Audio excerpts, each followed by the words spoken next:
0 to 1. Chapter 1. The Challenge of the Future. Whenever I interview someone for a job, I like to ask this question. What important truth do very few people agree with you on? This question sounds easy because it's straightforward. Actually, it's very hard to answer. It's intellectually difficult because the knowledge that everyone is taught in school is by definition agreed upon. And it's psychologically difficult because anyone trying to answer must say something she knows to be unpopular. Brilliant thinking is rare, but courage is an even shorter supply than genius. Most commonly, I hear answers like the following. Our educational system is broken and urgently needs to be fixed. America is exceptional. There is no God. Those are bad answers. The first and the second statements might be true, but many people already agree with them. The third statement simply takes one side in a familiar debate. A good answer takes the following form. Most people believe in X, but the truth is the opposite of X. I'll give my own answer later in this chapter. What does this contrarian question have to do with the future? In the most minimal sense, the future is simply the set of all moments yet to come. But what makes the future distinctive and important isn't that it hasn't happened yet, but rather that it will be a time when the world looks different from today.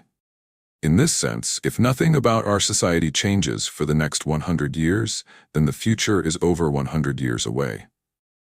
If things change radically in the next decade, then the future is nearly at hand. No one can predict the future exactly, but we know two things. It's going to be different, and it must be rooted in today's world. Most answers to the contrarian question are different ways of seeing the present. Good answers are as close as we can come to looking into the future. 0 to 1. The future of progress. When we think about the future, we hope for a future of progress. That progress can take one of two forms. Horizontal or extensive progress means copying things that work, going from 1 to n. Horizontal progress is easy to imagine because we already know what it looks like. Vertical or intensive progress means doing new things, going from 0 to 1. Vertical progress is harder to imagine because it requires doing something nobody else has ever done. If you take one typewriter and build 100, you have made horizontal progress. If you have a typewriter and build a word processor, you have made vertical progress. At the macro level, the single word for horizontal progress is globalization, taking things that work somewhere and making them work everywhere. China is the paradigmatic example of globalization. Its 20-year plan is to become like the United States is today. The Chinese have been straightforwardly copying everything that has worked in the developed world. 19th century railroads, 20th century air conditioning, and even entire cities. They might skip a few steps along the way, going straight to wireless without installing landlines, for instance, but they're copying all the same.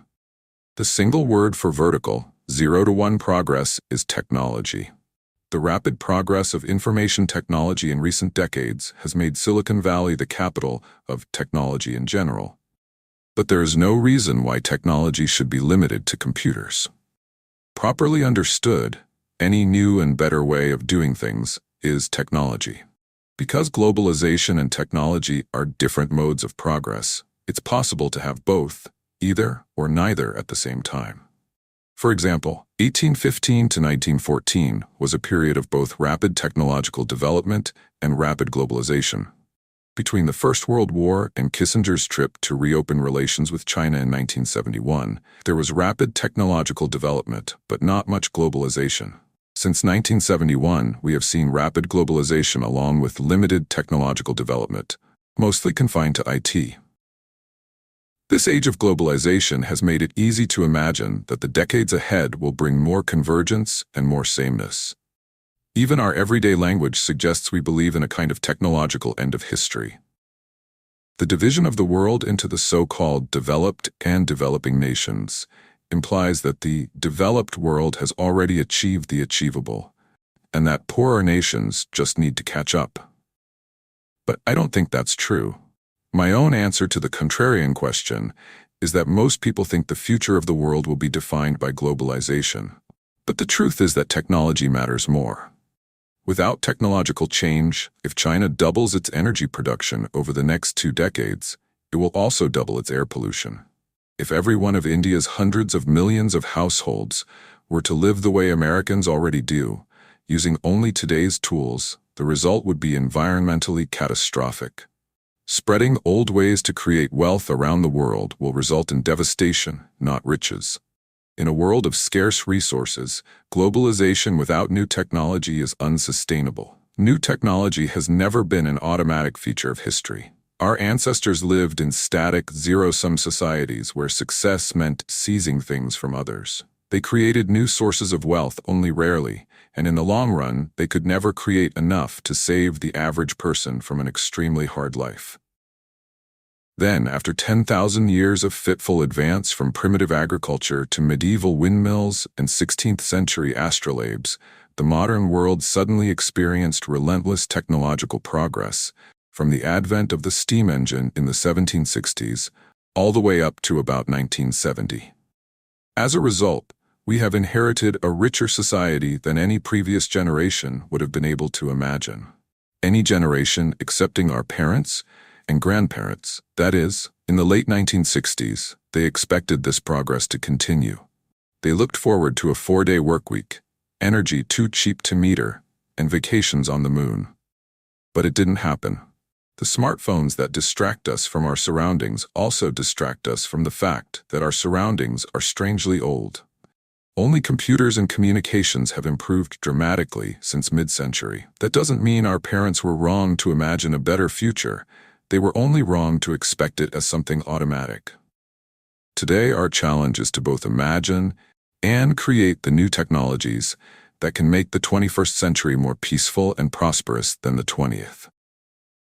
Startup thinking.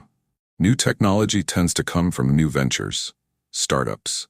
From the founding fathers in politics to the Royal Society in science to Fairchild Semiconductor's traitorous 8 in business, small groups of people bound together by a sense of mission have changed the world for the better. The easiest explanation for this is negative. It's hard to develop new things in big organizations, and it's even harder to do it by yourself. Bureaucratic hierarchies move slowly, and entrenched interests shy away from risk. In the most dysfunctional organizations, signaling that work is being done becomes a better strategy for career advancement than actually doing work. If this describes your company, you should quit now. At the other extreme, a lone genius might create a classic work of art or literature, but he could never create an entire industry. Startups operate on the principle that you need to work with other people to get stuff done, but you also need to stay small enough so that you actually can. Positively defined, a startup is the largest group of people you can convince of a plan to build a different future. A new company's most important strength is new thinking. Even more important than nimbleness, small size affords space to think. This book is about the questions you must ask and answer to succeed in the business of doing new things. What follows is not a manual or a record of knowledge, but an exercise in thinking. Because that is what a startup has to do. Question received ideas and rethink business from scratch. 0-1. Chapter 2. Party like it's 1999. Our contrarian question, what important truth do very few people agree with you on, is difficult to answer directly. It may be easier to start with a preliminary. What does everybody agree on? Madness is rare in individuals, but in groups, parties, nations, and ages, it is the rule, Nietzsche wrote before he went mad. If you can identify a delusional popular belief, you can find what lies hidden behind it, the contrarian truth. Consider an elementary proposition. Companies exist to make money, not to lose it. This should be obvious to any thinking person. But it wasn't so obvious to many in the late 1990s, when no loss was too big to be described as an investment in an even bigger, brighter future. The conventional wisdom of the new economy accepted page views as a more authoritative, forward-looking financial metric than something as pedestrian as profit. Conventional beliefs only ever come to appear arbitrary and wrong in retrospect. Whenever one collapses, we call the old belief a bubble. But the distortions caused by bubbles don't disappear when they pop. The internet craze of the 90s was the biggest bubble since the crash of 1929. and the lessons learned afterward define and distort almost all thinking about technology today. The first step to thinking clearly is to question what we think we know about the past. A quick history of the 90s. The 1990s have a good image. We tend to remember them as a prosperous, optimistic decade that happened to end with the internet boom and bust. But many of those years were not as cheerful as our nostalgia holds. We've long since forgotten the global context for the 18 months of dot-com mania at decade's end. The 90s started with a burst of euphoria when the Berlin Wall came down in November '89. It was short-lived. By mid-1990, the United States was in recession. Technically, the downturn ended in March '91, but recovery was slow and unemployment continued to rise until July '92. Manufacturing never fully rebounded. The shift to a service economy was protracted and painful. 1992 through the end of 1994 was a time of general malaise.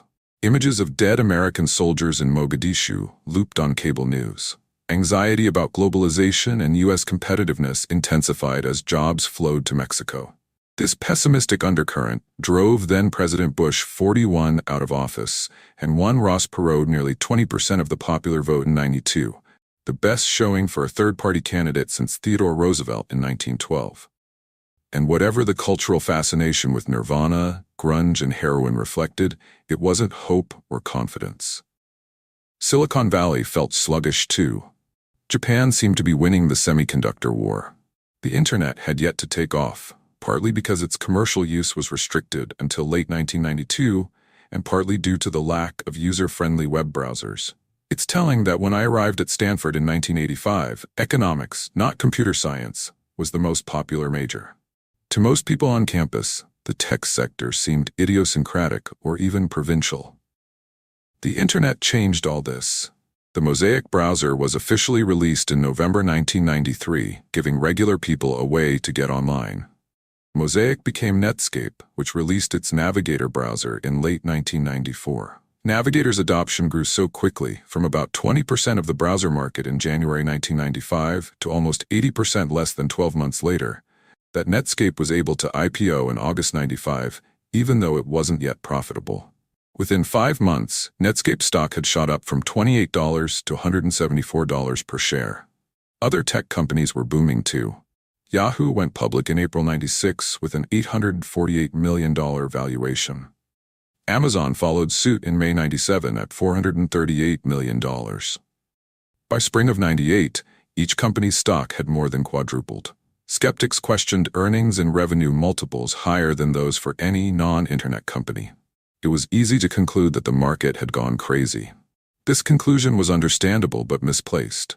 In December '96, more than 3 years before the bubble actually burst, Fed Chairman Alan Greenspan warned that irrational exuberance might have unduly escalated asset values. Tech investors were exuberant, but it's not clear that they were so irrational. It is too easy to forget that things weren't going very well in the rest of the world at the time. The East Asian financial crises hit in July 1997. Crony capitalism and massive foreign debt brought the Thai, Indonesian, and South Korean economies to their knees. The ruble crisis followed in August '98, when Russia, hamstrung by chronic fiscal deficits, devalued its currency and defaulted on its debt. American investors grew nervous about a nation with 10,000 nukes and no money. The Dow Jones Industrial Average plunged more than 10% in a matter of days. People were right to worry. The ruble crisis set off a chain reaction that brought down long-term capital management, a highly leveraged U.S. hedge fund. LTCM managed to lose $4.6 billion in the latter half of 1998 and still had over $100 billion in liabilities when the Fed intervened with a massive bailout and slashed interest rates in order to prevent systemic disaster. Europe wasn't doing that much better. The euro launched in January 1999 to great skepticism and apathy. It rose to $1.19 on its first day of trading, but sank to 83 cents within 2 years. In mid-2000, G7 central bankers had to prop it up with a multi-billion-dollar intervention. So the backdrop for the short-lived dot-com mania that started in September 1998 was a world in which nothing else seemed to be working. The old economy couldn't handle the challenges of globalization. Something needed to work, and work in a big way, if the future was going to be better at all. By indirect proof, the new economy of the internet was the only way forward. Mania, September 1998, March 2000. Dot-com mania was intense but short. 18 months of insanity from September 1998 to March 2000. It was a Silicon Valley gold rush. There was money everywhere, and no shortage of exuberant, often sketchy people to chase it. Every week, dozens of new startups competed to throw the most lavish launch party. Landing parties were much more rare. Paper millionaires would rack up $1,000 dinner bills and try to pay with shares of their startup stock.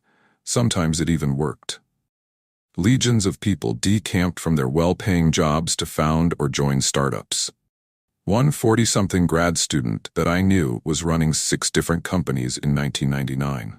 Usually, it's considered weird to be a 40-year-old graduate student. Usually, it's considered insane to start a half-dozen companies at once. But in the late 90s, people could believe that was a winning combination. Everybody should have known that the mania was unsustainable.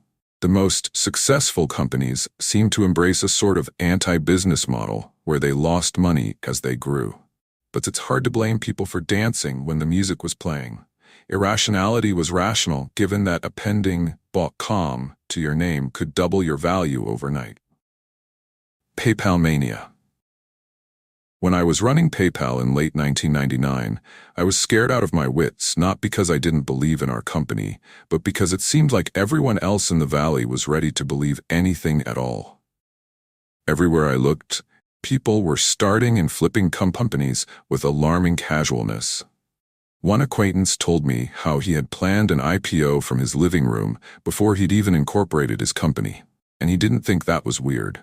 In this kind of environment, acting sanely began to seem eccentric. At least PayPal had a suitably grand mission, the kind that post-bubble skeptics would later describe as grandiose. We wanted to create a new internet currency to replace the US dollar. Our first product let people beam money from one Palm Pilot to another. However, nobody had any use for that product except the journalists who voted it one of the 10 worst business ideas of 1999. Palm Pilots were still too exotic then, but email was already commonplace, so we decided to create a way to send and receive payments over email. By the fall of '99, our email payment product worked well. Anyone could log into our website and easily transfer money, but we didn't have enough customers, growth was slow, and expenses mounted. For PayPal to work, we needed to attract a critical mass of at least 1 million users. Advertising was too ineffective to justify the cost. Prospective deals with big banks kept falling through, so we decided to pay people to sign up. We gave new customers $10 for joining, and we gave them $10 more every time they referred a friend. This got us hundreds of thousands of new customers and an exponential growth rate. Of course, this customer acquisition strategy was unsustainable on its own. When you pay people to be your customers, exponential growth means an exponentially growing cost structure. Crazy costs were typical at that time in the valley. But we thought our huge costs were sane. Given a large user base, PayPal had a clear path to profitability by taking a small fee on customers' transactions. We knew we'd need more funding to reach that goal. We also knew that the boom was going to end. Since we didn't expect investors' faith in our mission to survive the coming crash, we moved fast to raise funds while we could. On February 16, 2000, the Wall Street Journal ran a story lauding our viral growth and suggesting that PayPal was worth $500 million. When we raised $100 million the next month, our lead investor took the journal's back-of-the-envelope valuation as authoritative. Other investors were in even more of a hurry. A South Korean firm wired us $5 million without first negotiating a deal or signing any documents. When I tried to return the money, they wouldn't tell me where to send it.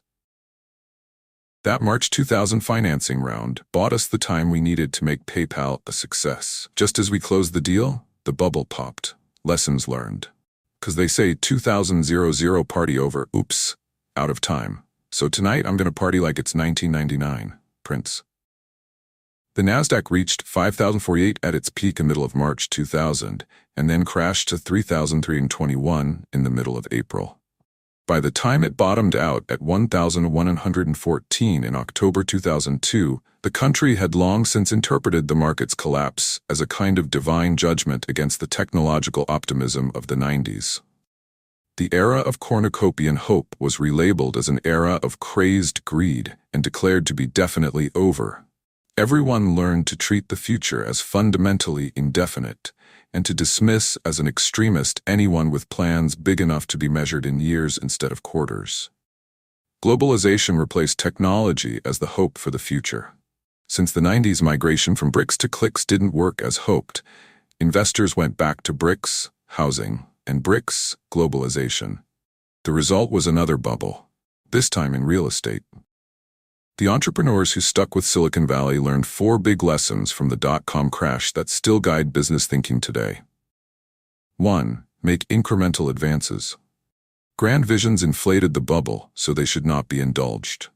Anyone who claims to be able to do something great is suspect, and anyone who wants to change the world should be more humble.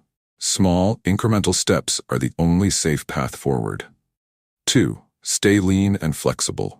All companies must be lean, which is code for unplanned. You should not know what your business will do.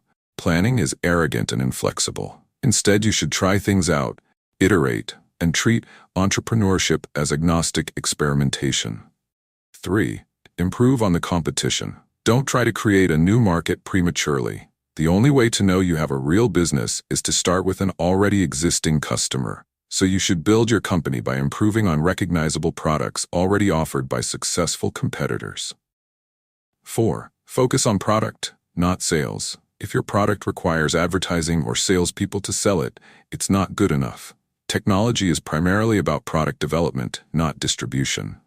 Bubble-era advertising was obviously wasteful, so the only sustainable growth is viral growth. These lessons have become dogma in the startup world. Those who would ignore them are presumed to invite the justified doom visited upon technology in the great crash of 2000. And yet the opposite principles are probably more correct. 1. It is better to risk boldness than triviality.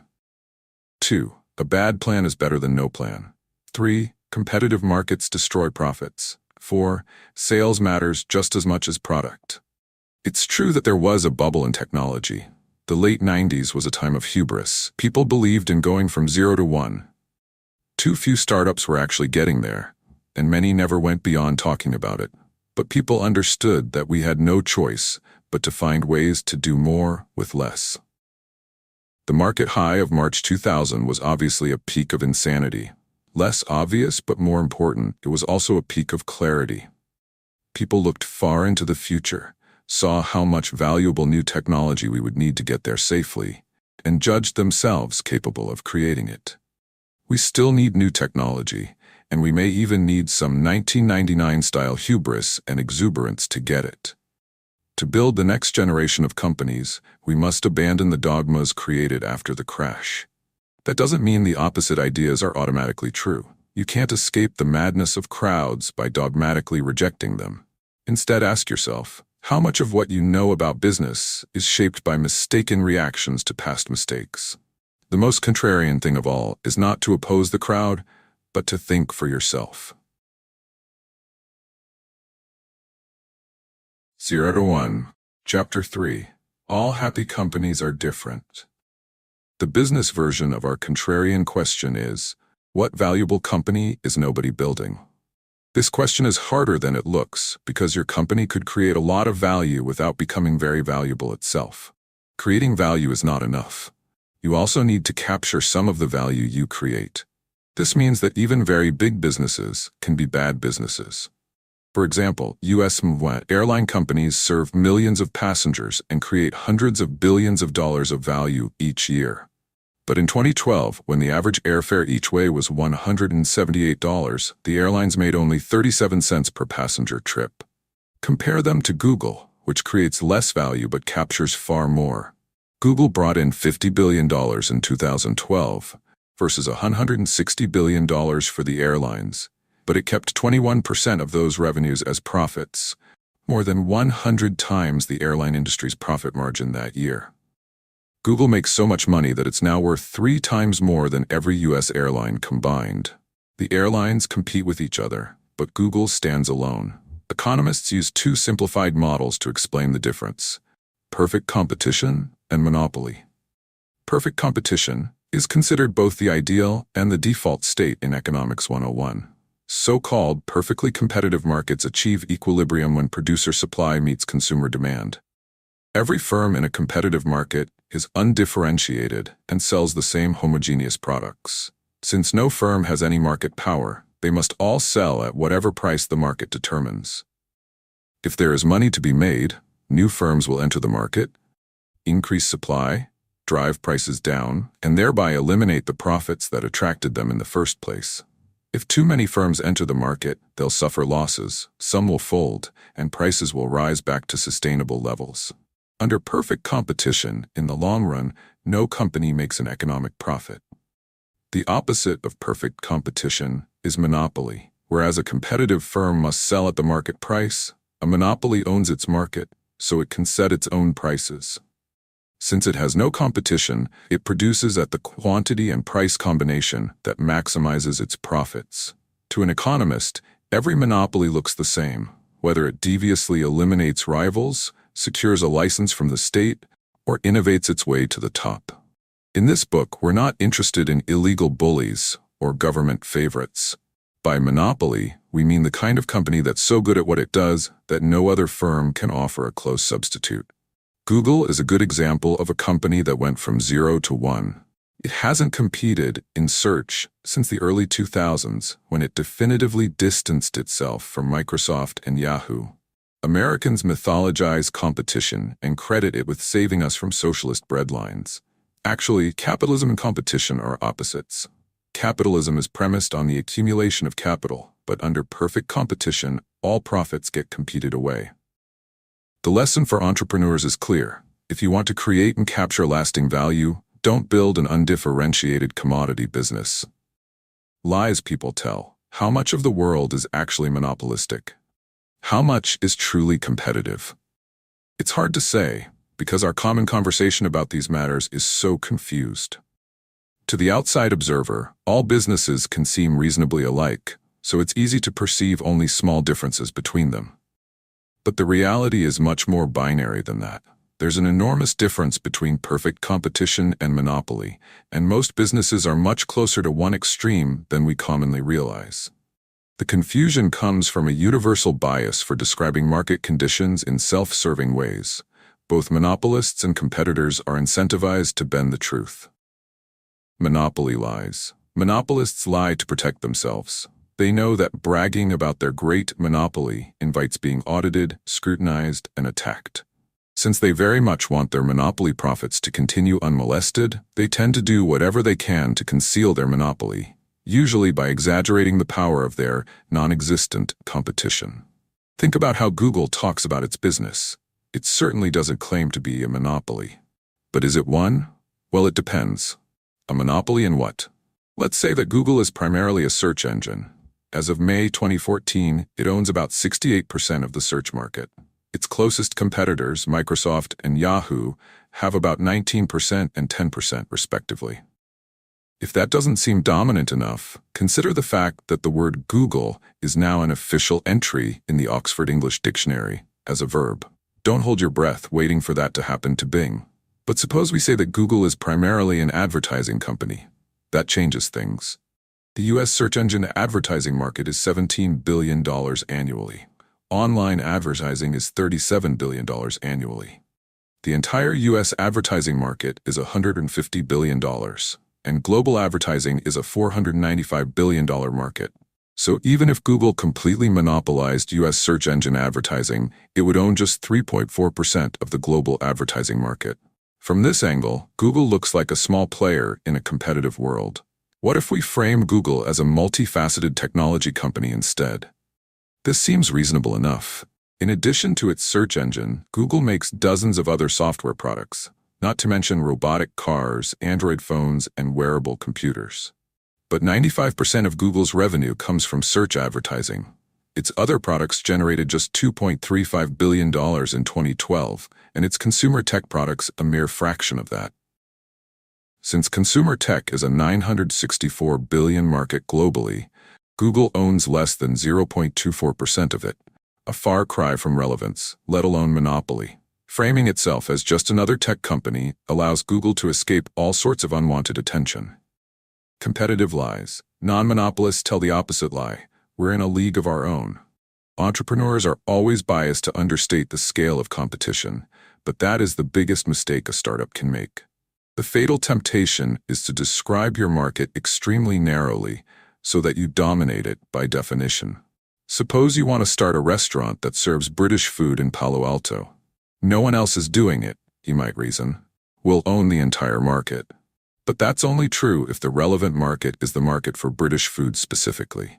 What if the actual market is the Palo Alto restaurant market in general? And what if all the restaurants in nearby towns are part of the relevant market as well? These are hard questions, but the bigger problem is that you have an incentive not to ask them at all. When you hear that most new restaurants fail within 1 or 2 years, your instinct will be to come up with a story about how yours is different. You'll spend time trying to convince people that you are exceptional, instead of seriously considering whether that's true. It would be better to pause and consider whether there are people in Palo Alto who would rather eat British food above all else. It's very possible they don't exist. In 2001, my co-workers at PayPal and I would often get lunch on Castro Street in Mountain View.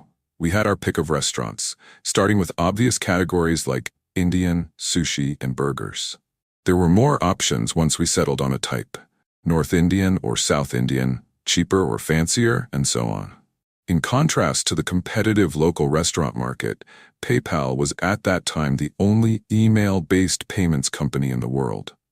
We employed fewer people than the restaurants on Castro Street did, but our business was much more valuable than all of those restaurants combined. Starting a new South Indian restaurant is a really hard way to make money. If you lose sight of competitive reality and focus on trivial differentiating factors, maybe you think your naan is superior because of your great-grandmother's recipe, your business is unlikely to survive. Creative industries work this way too. No screenwriter wants to admit that her new movie script simply rehashes what has already been done before. Rather, the pitch is, this film will combine various exciting elements in entirely new ways. It could even be true. Suppose her idea is to have Jay-Z star in a cross between Hackers and Jaws. Rap star joins elite group of hackers to catch the shark that killed his friend. That has definitely never been done before. But, like the lack of British restaurants in Palo Alto, maybe that's a good thing. Non-monopolists exaggerate their distinction by defining their market as the intersection of various smaller markets: British food to restaurant, Palo Alto, rap star, hackers, sharks. Monopolists, by contrast, disguise their monopoly by framing their market as the union of several large markets: search engine, mobile phones, wearable computers, self-driving cars. What does a monopolist's union story look like in practice? Consider a statement from Google Chairman Eric Schmidt's testimony at a 2011 congressional hearing. We face an extremely competitive landscape in which consumers have a multitude of options to access information. Or, translated from PR speak to plain English, Google is a small fish in a big pond. We could be swallowed whole at any time. We are not the monopoly that the government is looking for. Ruthless people. The problem with a competitive business goes beyond lack of profits. Imagine you're running one of those restaurants in Mountain View. You're not that different from dozens of your competitors, so you've got to fight hard to survive. If you offer affordable food with low margins, you can probably pay employees only minimum wage. And you'll need to squeeze out every efficiency. That's why small restaurants put grandma to work at the register and make the kids wash dishes in the back. Restaurants aren't much better even at the very highest rungs, where reviews and ratings like Michelin's star system enforce a culture of intense competition that can drive chefs crazy. French chef and winner of 3 Michelin stars Bernard Loiseau was quoted as saying, "If I lose a star, I will commit suicide." Michelin maintained his rating, but Loiseau killed himself anyway in 2003 when a competing French dining guide downgraded his restaurant. The competitive ecosystem pushes people toward ruthlessness or death. A monopoly like Google is different. Since it doesn't have to worry about competing with anyone, it has wider latitude to care about its workers, its products, and its impact on the wider world. Google's motto, "Don't be evil," is in part a branding ploy, but it's also characteristic of a kind of business that's successful enough to take ethics seriously without jeopardizing its own existence. In business, money is either an important thing or it is everything. Monopolists can afford to think about things other than making money. Non-monopolists can't. Monopoly capitalism. So a monopoly is good for everyone on the inside, but what about everyone on the outside? Do outsized profits come at the expense of the rest of society? Actually, yes. Profits come out of customers' wallets, and monopolies deserve their bad reputation, but only in a world where nothing changes. In a static world, a monopolist is just a rent collector. If you corner the market for something, you can jack up the price. Others will have no choice but to buy from you. Think of the famous board game. Deeds are shuffled around from player to player, but the board never changes. There's no way to win by inventing a better kind of real estate development. The relative values of the properties are fixed for all time, so all you can do is try to buy them up.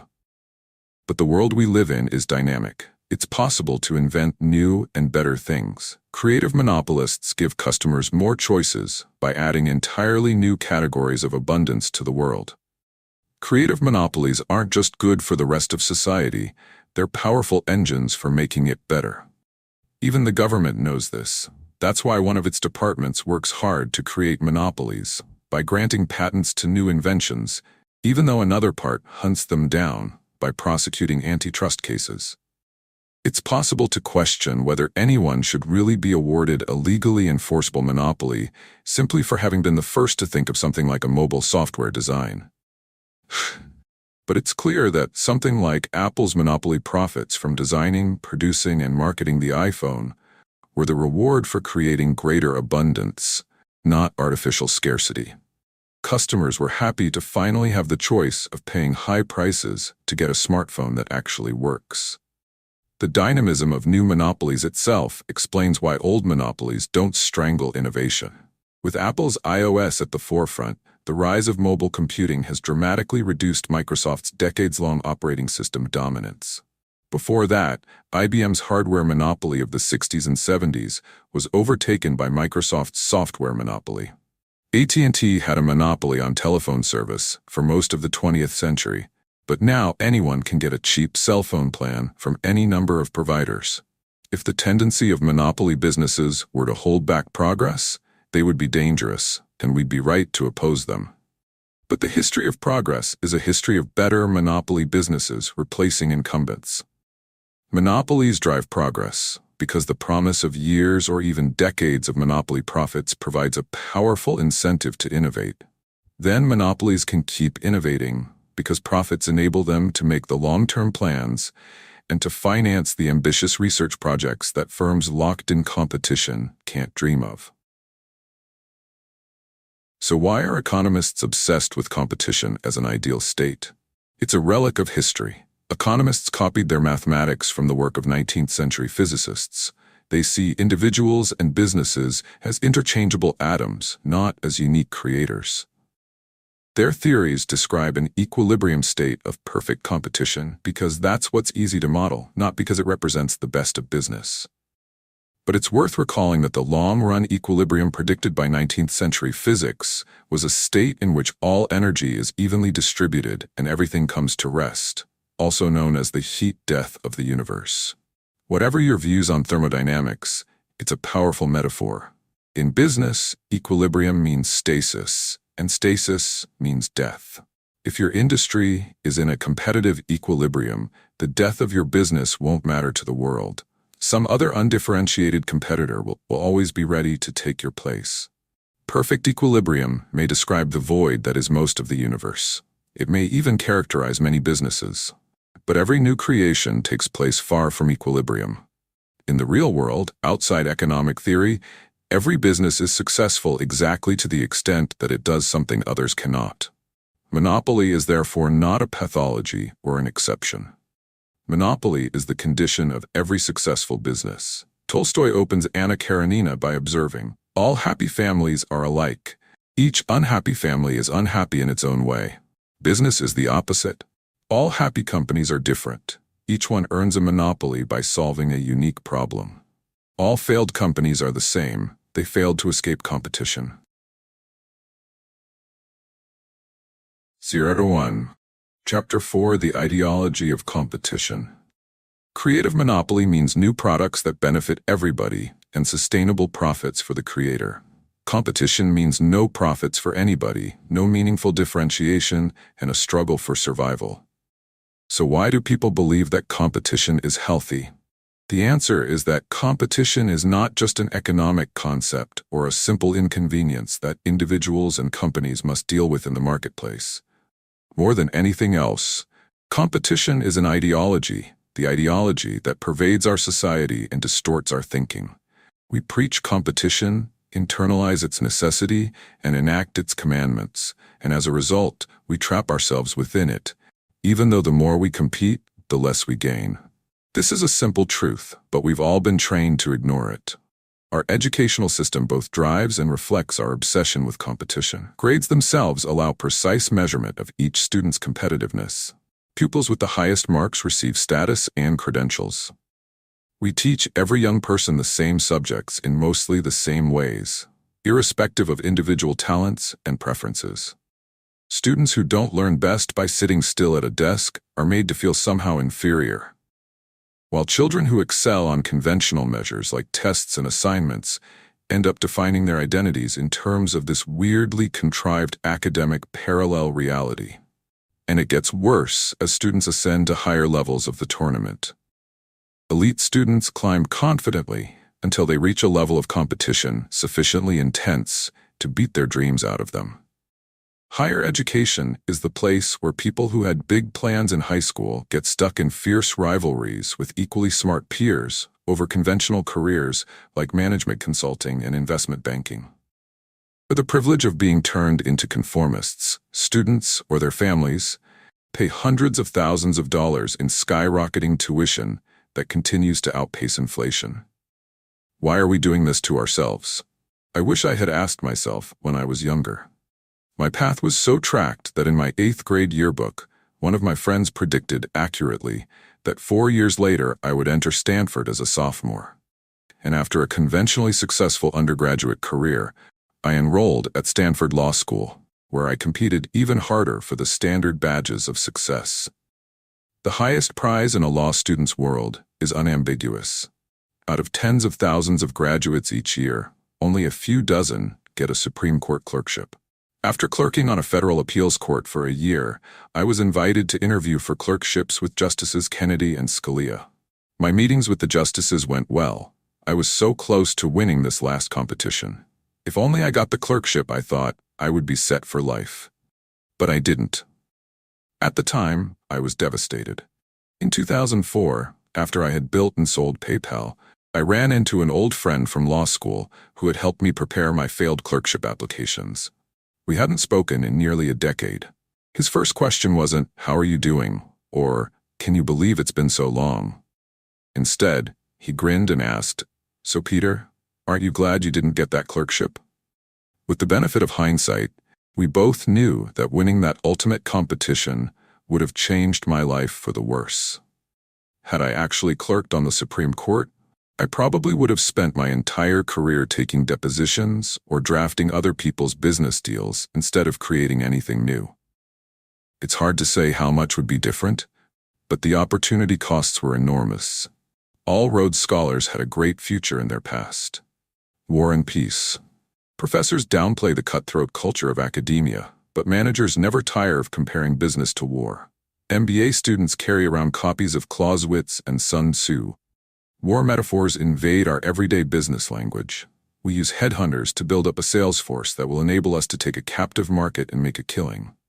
But really, it's competition, not business, that is like war. Allegedly necessary, supposedly valiant, but ultimately destructive. Why do people compete with each other? Marx and Shakespeare provide two models for understanding almost every kind of conflict. According to Marx, people fight because they are different. The proletariat fights the bourgeoisie because they have completely different ideas and goals, generated for Marx by their very different material circumstances. The greater the differences, the greater the conflict. To Shakespeare, by contrast, all combatants look more or less alike.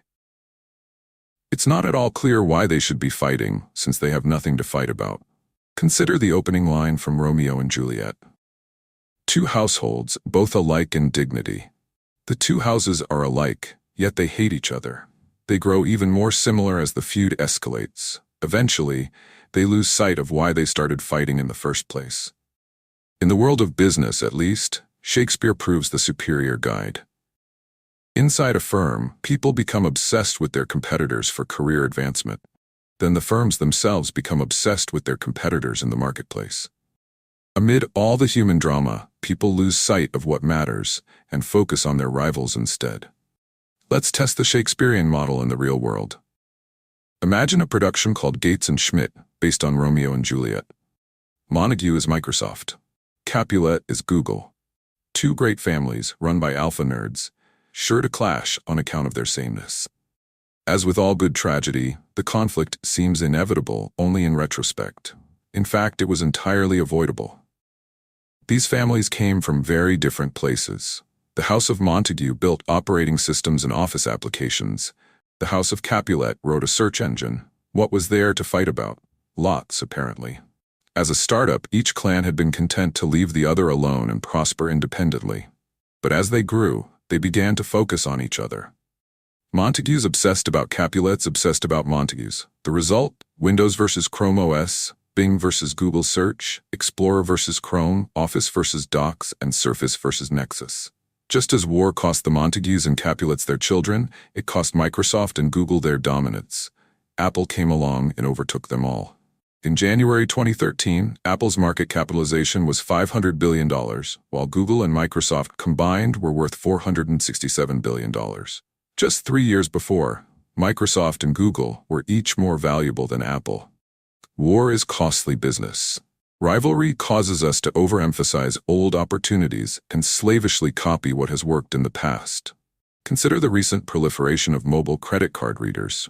In October 2010, a startup called Square released a small, white, square-shaped product that let anyone with an iPhone swipe and accept credit cards. It was the first good payment processing solution for mobile handsets. Imitators promptly sprang into action. A Canadian company called NetSecure launched its own card reader in a half-moon shape. Intuit brought a cylindrical reader to the geometric battle. In March 2012, eBay's PayPal unit launched its own copycat card reader. It was shaped like a triangle, a clear jab at Square, as 3 sides are simpler than 4. One gets the sense that this Shakespearean saga won't end until the apes run out of shapes. The hazards of imitative competition may partially explain why individuals with an Asperger's-like social ineptitude seem to be at an advantage in Silicon Valley today. If you're less sensitive to social cues, you're less likely to do the same things as everyone else around you. If you're interested in making things or programming computers, you'll be less afraid to pursue those activities single-mindedly and thereby become incredibly good at them.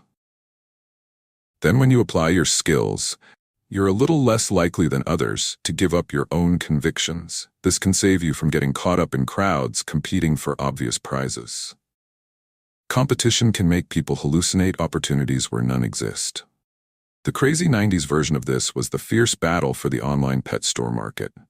It was Pets.com versus Petstore.com versus Petopia.com versus what seemed like dozens of others. Each company was obsessed with defeating its rivals, precisely because there were no substantive differences to focus on. Amid all the tactical questions, who could price chewy dog toys most aggressively? Who could create the best Super Bowl ads? These companies totally lost sight of the wider question of whether the online pet supply market was the right space to be in. Winning is better than losing, but everybody loses when the war isn't one worth fighting. When Pets.com folded after the dot-com crash, $300 million of investment capital disappeared with it. Other times, rivalry is just weird and distracting. Consider the Shakespearean conflict between Larry Ellison, co-founder and CEO of Oracle, and Tom Siebel, a top salesman at Oracle and Ellison's protege, before he went on to found Siebel Systems in 1993. Ellison was livid at what he thought was Siebel's betrayal. Siebel hated being in the shadow of his former boss. The two men were basically identical, hard-charging Chicagoans who loved to sell and hated to lose, so their hatred ran deep. Ellison and Siebel spent the second half of the 90s trying to sabotage each other. At one point, Ellison sent truckloads of ice cream sandwiches to Siebel's headquarters to try to convince Siebel employees to jump ship. The copy on the wrappers: "Summer is near. Oracle is here to brighten your day and your career." Strangely, Oracle intentionally accumulated enemies. Ellison's theory was that it's always good to have an enemy, so long as it was large enough to appear threatening, and thus motivational to employees, but not so large as to actually threaten the company.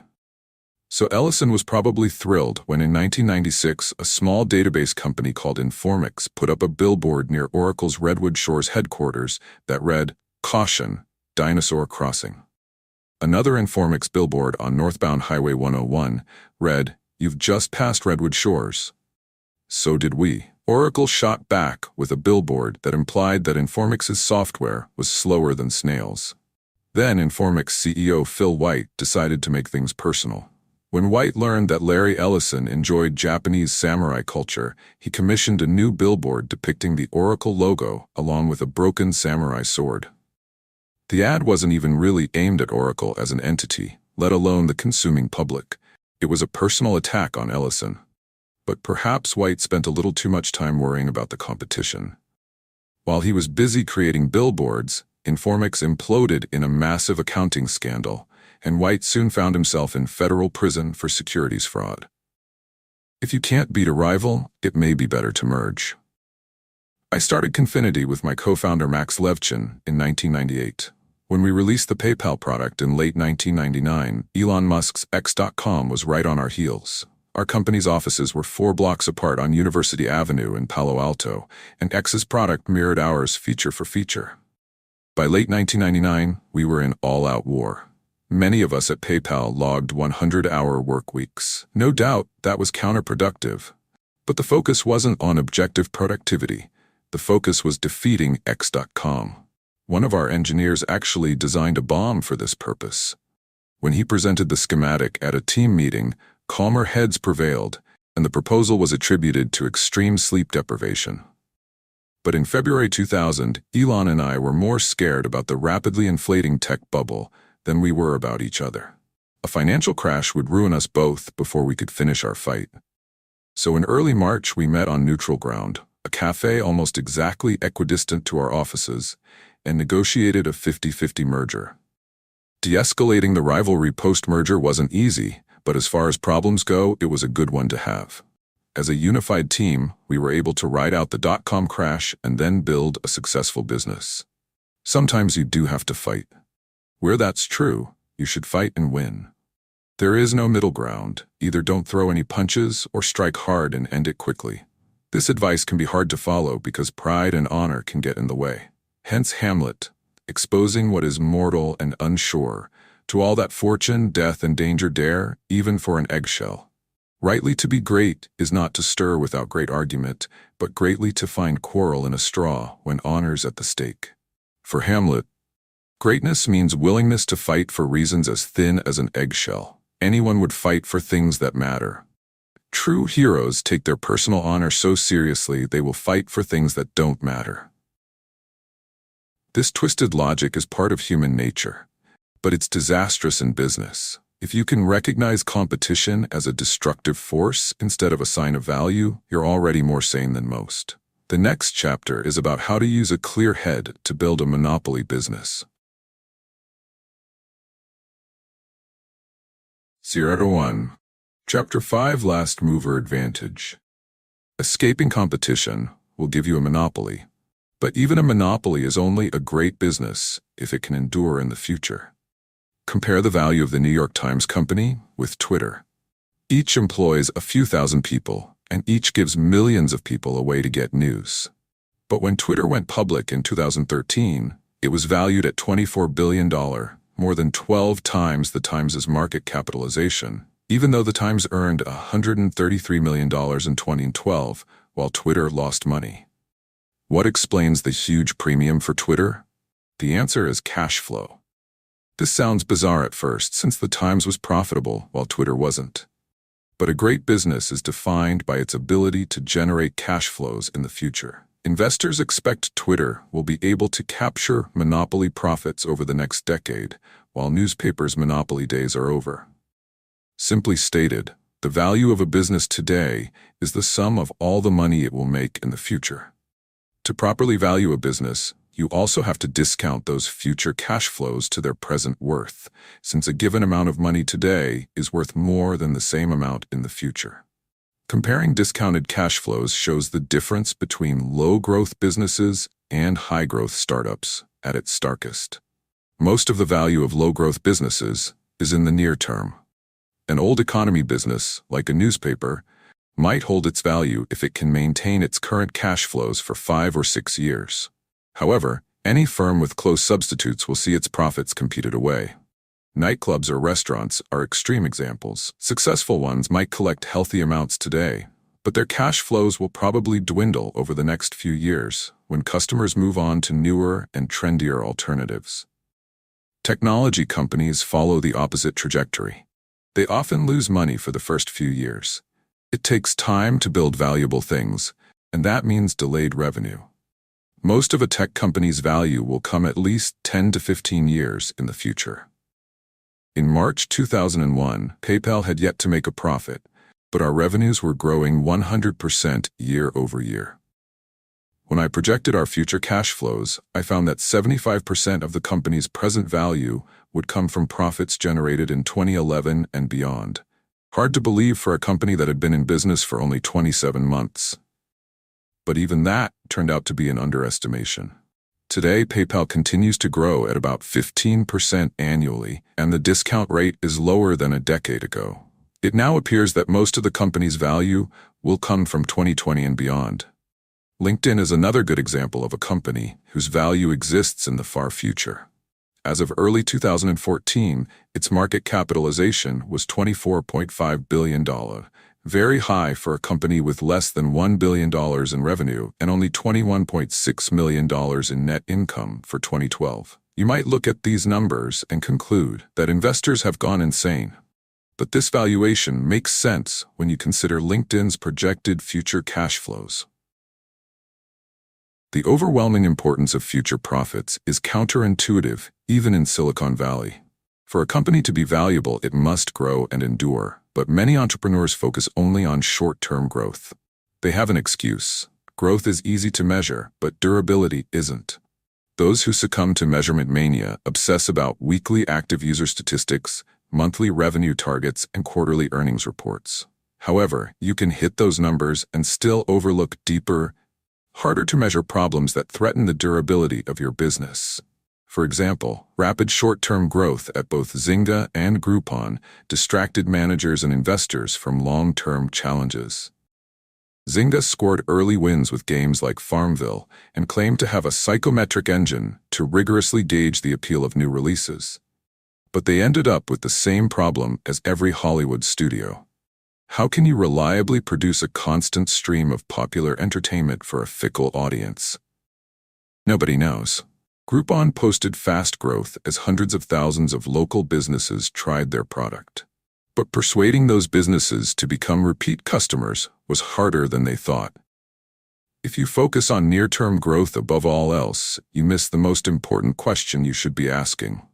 Will this business still be around a decade from now? Numbers alone won't tell you the answer. Instead, you must think critically about the qualitative characteristics of your business. Characteristics of monopoly. What does a company with large cash flows far into the future look like? Every monopoly is unique, but they usually share some combination of the following characteristics: proprietary technology, network effects, economies of scale, and branding. This isn't a list of boxes to check as you build your business. There's no shortcut to monopoly. However, analyzing your business according to these characteristics can help you think about how to make it durable. 1. Proprietary technology. Proprietary technology is the most substantive advantage a company can have because it makes your product difficult or impossible to replicate. Google's search algorithms, for example, return results better than anyone else's. Proprietary technologies for extremely short page load times and highly accurate query auto-completion add to the core search product's robustness and defensibility. It would be very hard for anyone to Google what Google did to all the other search engine companies in the early 2000s. As a good rule of thumb, proprietary technology must be at least 10 times better than its closest substitute in some important dimension to lead to a real monopolistic advantage. Anything less than an order of magnitude better will probably be perceived as a marginal improvement and will be hard to sell, especially in an already crowded market. The clearest way to make a 10x improvement is to invent something completely new. If you build something valuable where there was nothing before, the increase in value is theoretically infinite. A drug to safely eliminate the need for sleep, or a cure for baldness, for example, would certainly support a monopoly business. Or you can radically improve an existing solution. Once you're 10x better, you escape competition. PayPal, for instance, made buying and selling on eBay at least 10 times better. Instead of mailing a check that would take 7 to 10 days to arrive, PayPal let buyers pay as soon as an auction ended. Sellers received their proceeds right away, and unlike with a check, they knew the funds were good. Amazon made its first 10x improvement in a particularly visible way. They offered at least 10 times as many books as any other bookstore. When it launched in 1995, Amazon could claim to be Earth's largest bookstore because, unlike a retail bookstore that might stock 100,000 books, Amazon didn't need to physically store any inventory. It simply requested the title from its supplier whenever a customer made an order. This quantum improvement was so effective that a very unhappy Barnes & Noble filed a lawsuit 3 days before Amazon's IPO, claiming that Amazon was unfairly calling itself a bookstore, when really it was a book broker. You can also make a 10x improvement through superior integrated design. Before 2010, tablet computing was so poor that for all practical purposes the market didn't even exist.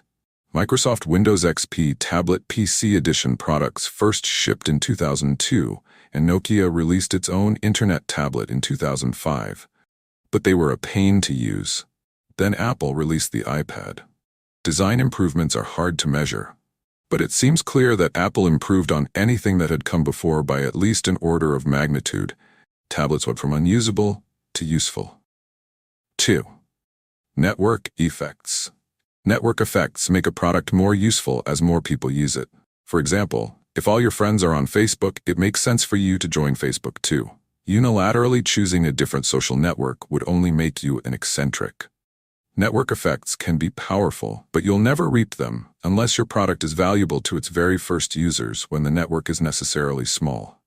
For example, in 1960, a quixotic company called Xanadu set out to build a two-way communication network between all computers, a sort of early, synchronous version of the World Wide Web. After more than 3 decades of futile effort, Xanadu folded just as the web was becoming commonplace. Their technology probably would have worked at scale, but it could have worked only at scale.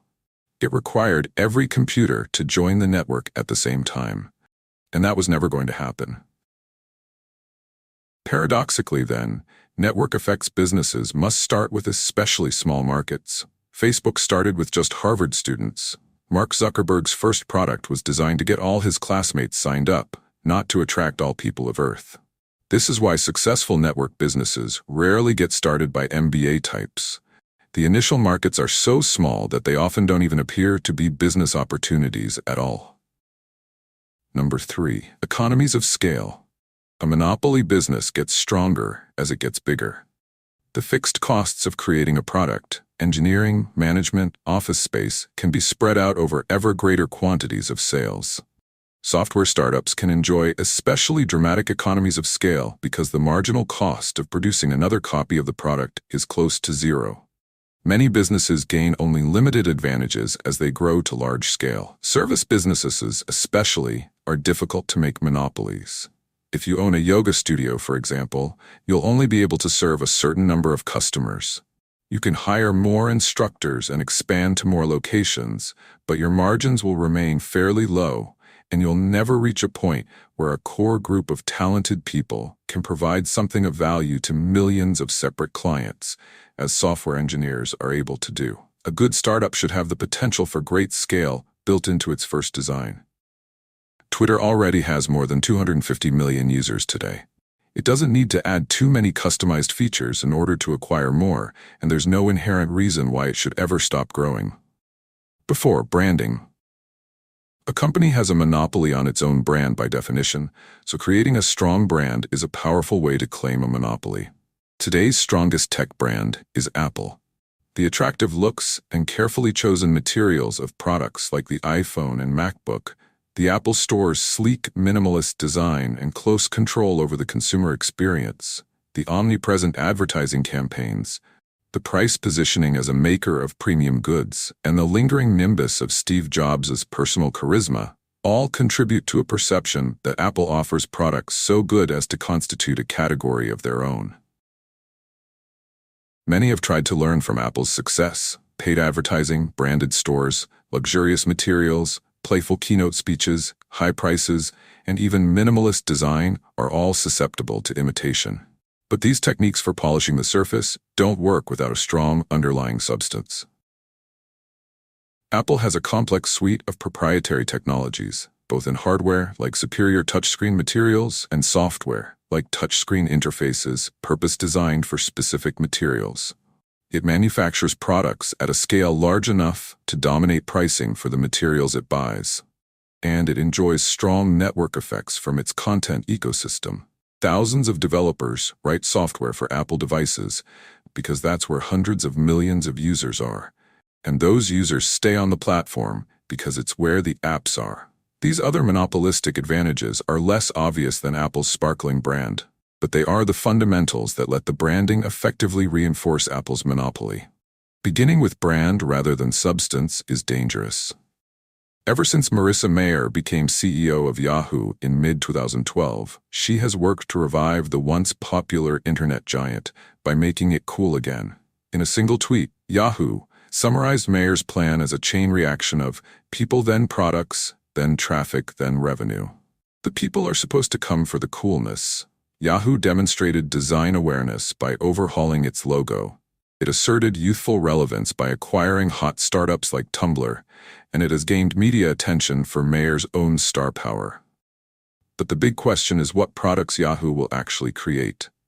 When Steve Jobs returned to Apple, he didn't just make Apple a cool place to work. He slashed product lines to focus on the handful of opportunities for 10x improvements. No technology company can be built on branding alone. Building a monopoly. Brand, scale, network effects, and technology in some combination define a monopoly. But to get them to work, you need to choose your market carefully and expand deliberately. Start small and monopolize. Every startup is small at the start. Every monopoly dominates a large share of its market. Therefore, every startup should start with a very small market. Always err on the side of starting too small. The reason is simple. It's easier to dominate a small market than a large one. If you think your initial market might be too big, it almost certainly is. Small doesn't mean non-existent. We made this mistake early on at PayPal. Our first product let people beam money to each other via Palm Pilots. It was interesting technology, and no one else was doing it. However, the world's millions of Palm Pilot users weren't concentrated in a particular place. They had little in common, and they used their devices only episodically. Nobody needed our product, so we had no customers. Product, so we had no customers. With that lesson learned, we set our sights on eBay auctions, where we found our first success. In late 1999, eBay had a few thousand high-volume power sellers, and after only 3 months of dedicated effort, we were serving 25% of them. It was much easier to reach a few thousand people who really needed our product than to try to compete for the attention of millions of scattered individuals. The perfect target market for a startup is a small group of particular people concentrated together and served by few or no competitors. Any big market is a Bad choice, and a big market already served by competing companies is even worse. This is why it's always a red flag when entrepreneurs talk about getting 1% of a $100 billion market. In practice, a large market will either lack a good starting point or it will be open to competition. So it's hard to ever reach that 1%. And even if you do succeed in gaining a small foothold, you'll have to be satisfied with keeping the lights on. Cutthroat competition means your profits will be zero. Scaling up. Once you create and dominate a niche market, then you should gradually expand into related and slightly broader markets. Amazon shows how it can be done. Jeff Bezos' founding vision was to dominate all of online retail, but he very deliberately started with books. There were millions of books to catalog, but they all had roughly the same shape. They were easy to ship, and some of the most rarely sold books, those least profitable for any retail store to keep in stock, also drew the most enthusiastic customers. Amazon became the dominant solution for anyone located far from a bookstore or seeking something unusual. Amazon then had two options: expand the number of people who read books, or expand to adjacent markets. They chose the latter, starting with the most similar markets: CDs, videos, and software. Amazon continued to add categories gradually until it had become the world's general store. The name itself brilliantly encapsulated the company's scaling strategy. The biodiversity of the Amazon rainforest reflected Amazon's first goal of cataloging every book in the world, and now it stands for every kind of thing in the world. Period. eBay also started by dominating small niche markets. When it launched its auction marketplace in 1995, it didn't need the whole world to adopt it at once. The product worked well for intense interest groups like Beanie Baby obsessives. Once it monopolized the Beanie Baby trade, eBay didn't jump straight to listing sports cars or industrial surplus. It continued to cater to small-time hobbyists until it became the most reliable marketplace for people trading online, no matter what the item. Sometimes there are hidden obstacles to scaling, a lesson that eBay has learned in recent years. Like all marketplaces, the auction marketplace lent itself to natural monopoly because buyers go where the sellers are, and vice versa. But eBay found that the auction model works best for individually distinctive products like coins and stamps. It works less well for commodity products. People don't want to bid on pencils or Kleenex, so it's more convenient just to buy them from Amazon. eBay is still a valuable monopoly. It's just smaller than people in 2004 expected it to be. Sequencing markets correctly is underrated, and it takes discipline to expand gradually. The most successful companies make the core progression: to first dominate a specific niche and then scale to adjacent markets, a part of their founding narrative. Don't disrupt. Silicon Valley has become obsessed with disruption. Originally, disruption was a term of art to describe how a firm can use new technology to introduce a low-end product at low prices, improve the product over time, and eventually overtake even the premium products offered by incumbent companies using older technology. This is roughly what happened when the advent of PCs disrupted the market for mainframe computers. At first, PCs seemed irrelevant. Then they became dominant. Today, mobile devices may be doing the same thing to PCs. However, disruption has recently transmogrified into a self-congratulatory buzzword for anything posing as trendy and new. This seemingly trivial fad matters because it distorts an entrepreneur's self-understanding in an inherently competitive way. The concept was coined to describe threats to incumbent companies, so startups' obsession with disruption means they see themselves through older firms' eyes. If you think of yourself as an insurgent battling dark forces, it's easy to become unduly fixated on the obstacles in your path. But if you truly want to make something new, the act of creation is far more important than the old industries that might not like what you create. Indeed, if your company can be summed up by its opposition to already existing firms, it can't be completely new, and it's probably not going to become a monopoly. Disruption also attracts attention. Disruptors are people who look for trouble and find it. Disruptive kids get sent to the principal's office. Disruptive companies often pick fights they can't win. Think of Napster. The name itself meant trouble. What kinds of things can one nap?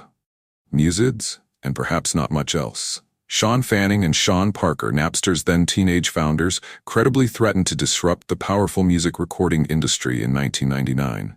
The next year, they made the cover of Time magazine.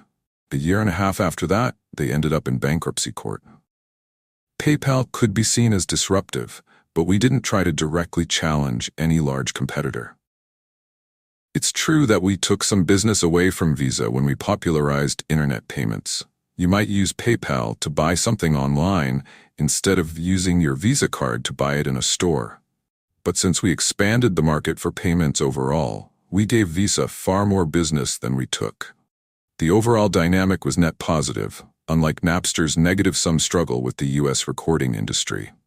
As you craft a plan to expand to adjacent markets, don't disrupt. Avoid competition as much as possible. The last will be first. You've probably heard about first-mover advantage.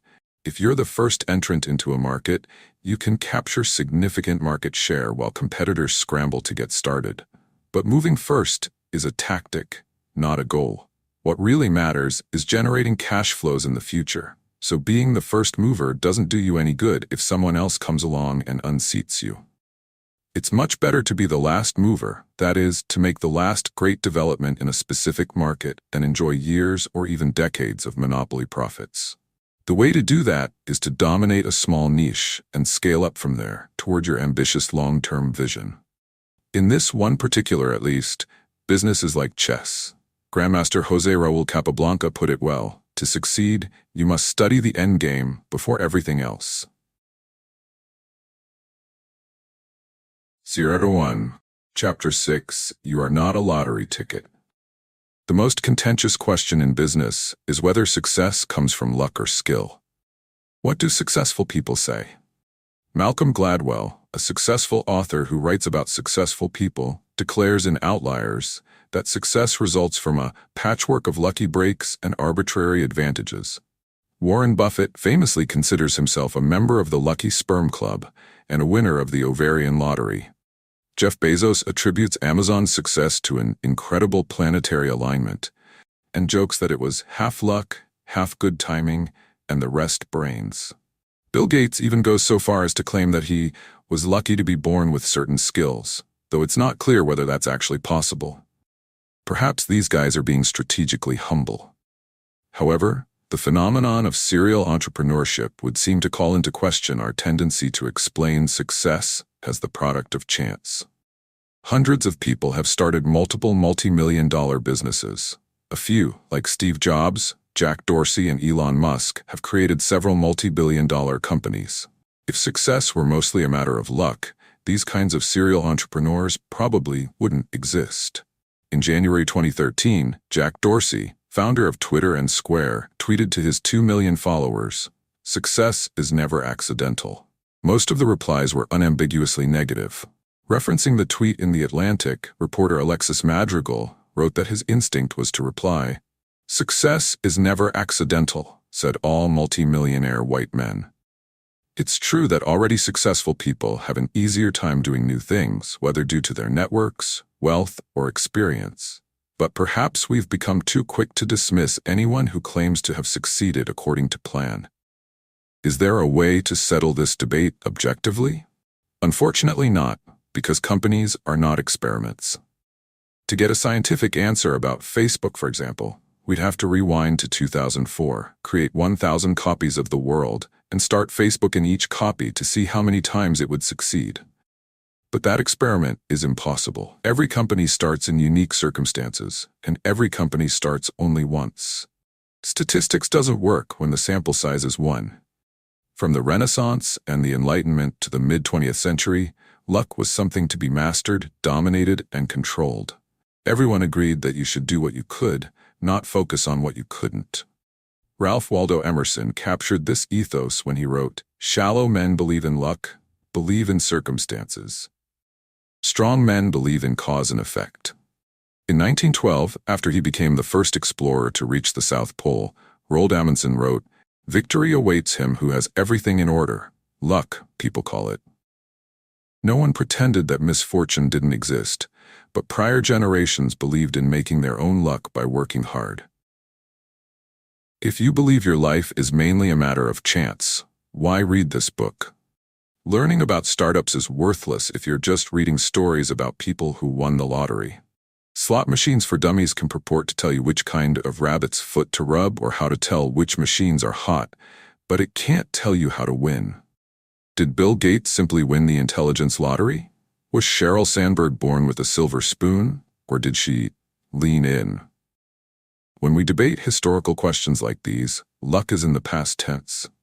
Far more important are questions about the future. Is it a matter of chance or design? Can you control your future?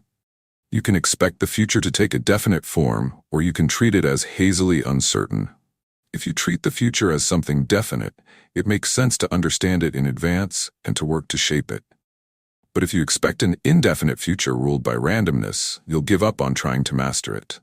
Indefinite attitudes to the future explain what's most dysfunctional in our world today. Process trumps substance. When people lack concrete plans to carry out, they use formal rules to assemble a portfolio of various options. This describes Americans today. In middle school, we're encouraged to start hoarding extracurricular activities. In high school, ambitious students compete even harder to appear omnicompetent. By the time a student gets to college, he's spent a decade curating a bewilderingly diverse resume to prepare for a completely unknowable future. Come what may, he's ready, for nothing in particular. A definite view, by contrast, favors firm convictions. Instead of pursuing many-sided mediocrity and calling it well-roundedness, a definite person determines the one best thing to do and then does it. Instead of working tirelessly to make herself indistinguishable, she strives to be great at something substantive, to be a monopoly of one. This is not what young people do today, because everyone around them has long since lost faith in a definite world. No one gets into Stanford by excelling at just one thing, unless that thing happens to involve throwing or catching a leather ball. You can also expect the future to be either better or worse than the present. Optimists welcome the future. Pessimists fear it. Combining these possibilities yields 4 views. Indefinite pessimism. Every culture has a myth of decline from some golden age, and almost all peoples throughout history have been pessimists. Even today, pessimism still dominates huge parts of the world. An indefinite pessimist looks out onto a bleak future, but he has no idea what to do about it. This describes Europe since the early 1970s, when the continent succumbed to undirected bureaucratic drift. Today, the whole Eurozone is in slow-motion crisis, and nobody is in charge. The European Central Bank doesn't stand for anything but improvisation. The U.S. Treasury prints "In God We Trust" on the dollar. Definite pessimism. A definite pessimist believes the future can be known, but since it will be bleak, he must prepare for it. Perhaps surprisingly, China is probably the most definitely pessimistic place in the world today. When Americans see the Chinese economy grow ferociously fast, 10% per year since 2000, we imagine a confident country mastering its future. But that's because Americans are still optimists, and we project our optimism onto China. From China's viewpoint, economic growth cannot come fast enough. Every other country is afraid that China is going to take over the world. China is the only country afraid that it won't. China can grow so fast only because its starting base is so low. The easiest way for China to grow is to relentlessly copy what has already worked in the West. And that's exactly what it's doing, executing definite plans by burning ever more coal to build ever more factories and skyscrapers. But with a huge population pushing resource prices higher, there's no way Chinese living standards can ever actually catch up to those of the richest countries, and the Chinese know it. This is why the Chinese leadership is obsessed with the way in which things threaten to get worse. Every senior Chinese leader experienced famine as a child, so when the Politburo looks to the future, disaster is not an abstraction. The Chinese public, too, knows that winter is coming. Outsiders are fascinated by the great fortunes being made inside China, but they pay less attention to the wealthy Chinese trying hard to get their money out of the country. Poorer Chinese just save everything they can and hope it will be enough. Every class of people in China takes the future deadly seriously. Definite optimism. To a definite optimist, the future will be better than the present if he plans and works to make it better. From the 17th century through the 1950s and 60s, definite optimists led the Western world. Scientists, engineers, doctors, and businessmen made the world richer, healthier, and more long-lived than previously imaginable. As Karl Marx and Friedrich Engels saw clearly, the 19th century business class created more massive and more colossal productive forces than all preceding generations together. Subjection of nature's forces to man, machinery, application of chemistry to industry and agriculture, steam navigation, railways, electric telegraphs, clearing of whole continents for cultivation, canalization of rivers, whole populations conjured out of the ground. What earlier century had even a presentiment that such productive forces slumbered in the lap of social labor. Each generation's inventors and visionaries surpassed their predecessors. In 1843, the London public was invited to make its first crossing underneath the River Thames by a newly dug tunnel. In 1869, the Suez Canal saved Eurasian shipping traffic from rounding the Cape of Good Hope. In 1914, the Panama Canal cut short the route from Atlantic to Pacific. Even the Great Depression failed to impede relentless progress in the United States, which has always been home to the world's most far-seeing definite optimists. The Empire State Building was started in 1929 and finished in 1931. The Golden Gate Bridge was started in 1933 and completed in 1937. The Manhattan Project was started in 1941 and had already produced the world's first nuclear bomb by 1945. Americans continued to remake the face of the world in peacetime. The interstate highway system began construction in 1956, and the first 20,000 miles of road were open for driving by 1965. Definite planning even went beyond the surface of this planet. NASA's Apollo program began in 1961 and put 12 men on the moon before it finished in 1972. Bold plans were not reserved just for political leaders or government scientists. In the late 1940s, a Californian named John Reber set out to reinvent the physical geography of the whole San Francisco Bay Area. Reber was a schoolteacher, an amateur theater producer, and a self-taught engineer. Undaunted by his lack of credentials, he publicly proposed to build 2 huge dams in the bay, construct massive freshwater lakes for drinking water and irrigation, and reclaim 20,000 acres of land for development. Even though he had no personal authority, people took the Reber plan seriously. It was endorsed by newspaper editorial boards across California. The U.S. Congress held hearings on its feasibility. The Army Corps of Engineers even constructed a 1.5-acre scale model of the bay in a cavernous Sausalito warehouse to simulate it. These tests revealed technical shortcomings, so the plan wasn't executed. But would anybody today take such a vision seriously in the first place? In the 1950s, people welcomed big plans and asked whether they would work. Today, a grand plan coming from a schoolteacher would be dismissed as crankery, and a long-range vision coming from anyone more powerful would be derided as hubris. You can still visit the Bay model in that Sausalito warehouse, but today it's just a tourist attraction. Big plans for the future have become archaic curiosities. Indefinite optimism. After a brief pessimistic phase in the 1970s, indefinite optimism has dominated American thinking ever since 1982, when a long bull market began and finance eclipsed engineering as the way to approach the future. To an indefinite optimist, the future will be better, but he doesn't know how exactly, so he won't make any specific plans. He expects to profit from the future but sees no reason to design it concretely. Instead of working for years to build a new product, indefinite optimists rearrange already invented ones. Bankers make money by rearranging the capital structures of already existing companies. Lawyers resolve disputes over old things or help other people structure their affairs. And private equity investors and management consultants don't start new businesses. They squeeze extra efficiency from old ones with incessant procedural optimizations. It's no surprise that these fields all attract disproportionate numbers of high-achieving Ivy League optionality chasers. What could be a more appropriate reward for 2 decades of resume building than a seemingly elite, process-oriented career that promises to keep options open? Recent graduates' parents often cheer them on the established path. The strange history of the baby boom produced a generation of indefinite optimists so used to effortless progress that they feel entitled to it.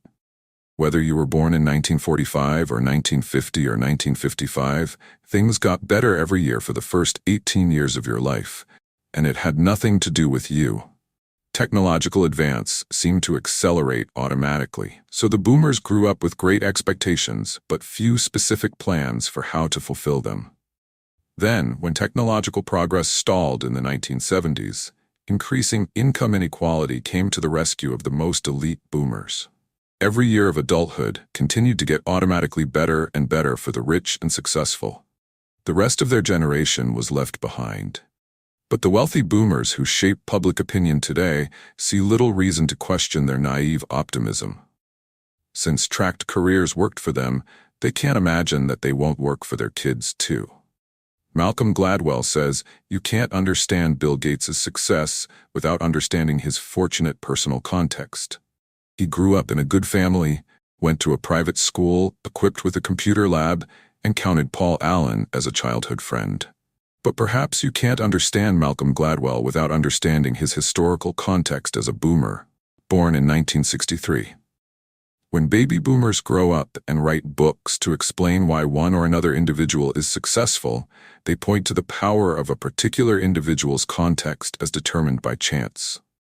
But they miss the even bigger social context for their own preferred explanations. A whole generation learned from childhood to overrate the power of chance and underrate the importance of planning. Our indefinitely optimistic world. Indefinite finance. While a definitely optimistic future would need engineers to design underwater cities and settlements in space, an indefinitely optimistic future calls for more bankers and lawyers. Finance epitomizes indefinite thinking because it's the only way to make money when you have no idea how to create wealth. If they don't go to law school, bright college graduates head to Wall Street precisely because they have no real plan for their careers. And once they arrive at Goldman, they find that even inside finance, everything is indefinite. It's still optimistic. You wouldn't play in the markets if you expected to lose, but the fundamental tenet is that the market is random. You can't know anything specific or substantive. Diversification becomes supremely important. The indefiniteness of finance can be bizarre. Think about what happens when successful entrepreneurs sell their company. What do they do with the money? In a financialized world, it unfolds like this. The founders don't know what to do with it, so they give it to a large bank. The bankers don't know what to do with it, so they diversify by spreading it across a portfolio of institutional investors. Institutional investors don't know what to do with their managed capital, so they diversify by amassing a portfolio of stocks. Companies try to increase their share price by generating free cash flows. If they do, they issue dividends or buy back shares, and the cycle repeats. At no point does anyone in the chain know what to do with money in the real economy. But in an indefinite world, people actually prefer unlimited optionality. Money is more valuable than anything you could possibly do with it. Only in a definite future is money a means to an end, not the end itself. Indefinite politics. Politicians have always been officially accountable to the public at election time, but today they are attuned to what the public thinks at every moment. Modern polling enables politicians to tailor their image to match pre-existing public opinion exactly. So, for the most part, they do. Nate Silver's election predictions are remarkably accurate, but even more remarkable is how big a story they become every 4 years. We are more fascinated today by statistical predictions of what the country will be thinking in a few weeks' time than by visionary predictions of what the country will look like 10 or 20 years from now. And it's not just the electoral process. The very character of government has become indefinite too. The government used to be able to coordinate complex solutions to problems like atomic weaponry and lunar exploration. But today, after 40 years of indefinite creep, the government mainly just provides insurance. Our solutions to big problems are Medicare, Social Security, and a dizzying array of other transfer payment programs. It's no surprise that entitlement spending has eclipsed discretionary spending every year since 1975.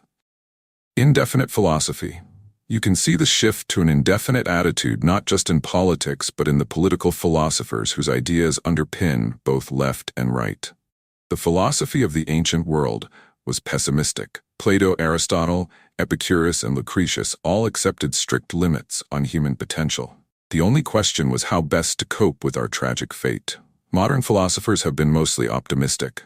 From Herbert Spencer on the right and Hegel in the center to Marx on the left, the 19th century shared a belief in progress. Remember Marx and Engels' encomium to the technological triumphs of capitalism from this page. These thinkers expected material advances to fundamentally change human life for the better. They were definite optimists. In the late 20th century, indefinite philosophies came to the fore.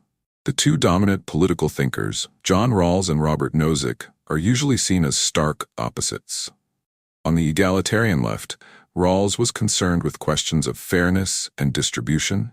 On the libertarian right, Nozick focused on maximizing individual freedom. They both believed that people could get along with each other peacefully, so unlike the ancients, they were optimistic. But unlike Spencer or Marx, Rawls and Nozick were indefinite optimists. They didn't have any specific vision of the future. Their indefiniteness took different forms. Rawls begins a theory of justice with the famous veil of ignorance. Fair political reasoning is supposed to be impossible for anyone with knowledge of the world as it concretely exists. Instead of trying to change our actual world of unique people and real technologies, Rawls fantasized about an inherently stable society with lots of fairness but little dynamism. Nozick opposed Rawls's patterned concept of justice.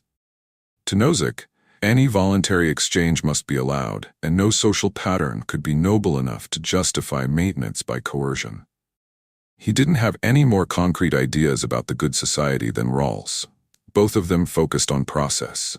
Today, we exaggerate the differences between left liberal egalitarianism and libertarian individualism because almost everyone shares their common indefinite attitude. In philosophy, politics, and business, too, arguing over process has become a way to endlessly defer making concrete plans for a better future. Indefinite life. Our ancestors sought to understand and extend the human lifespan. In the 16th century, conquistadors searched the jungles of Florida for a fountain of youth. Francis Bacon wrote that the prolongation of life should be considered its own branch of medicine, and the noblest. In the 1660s, Robert Boyle placed life extension, along with the recovery of youth, atop his famous wish list for the future of science.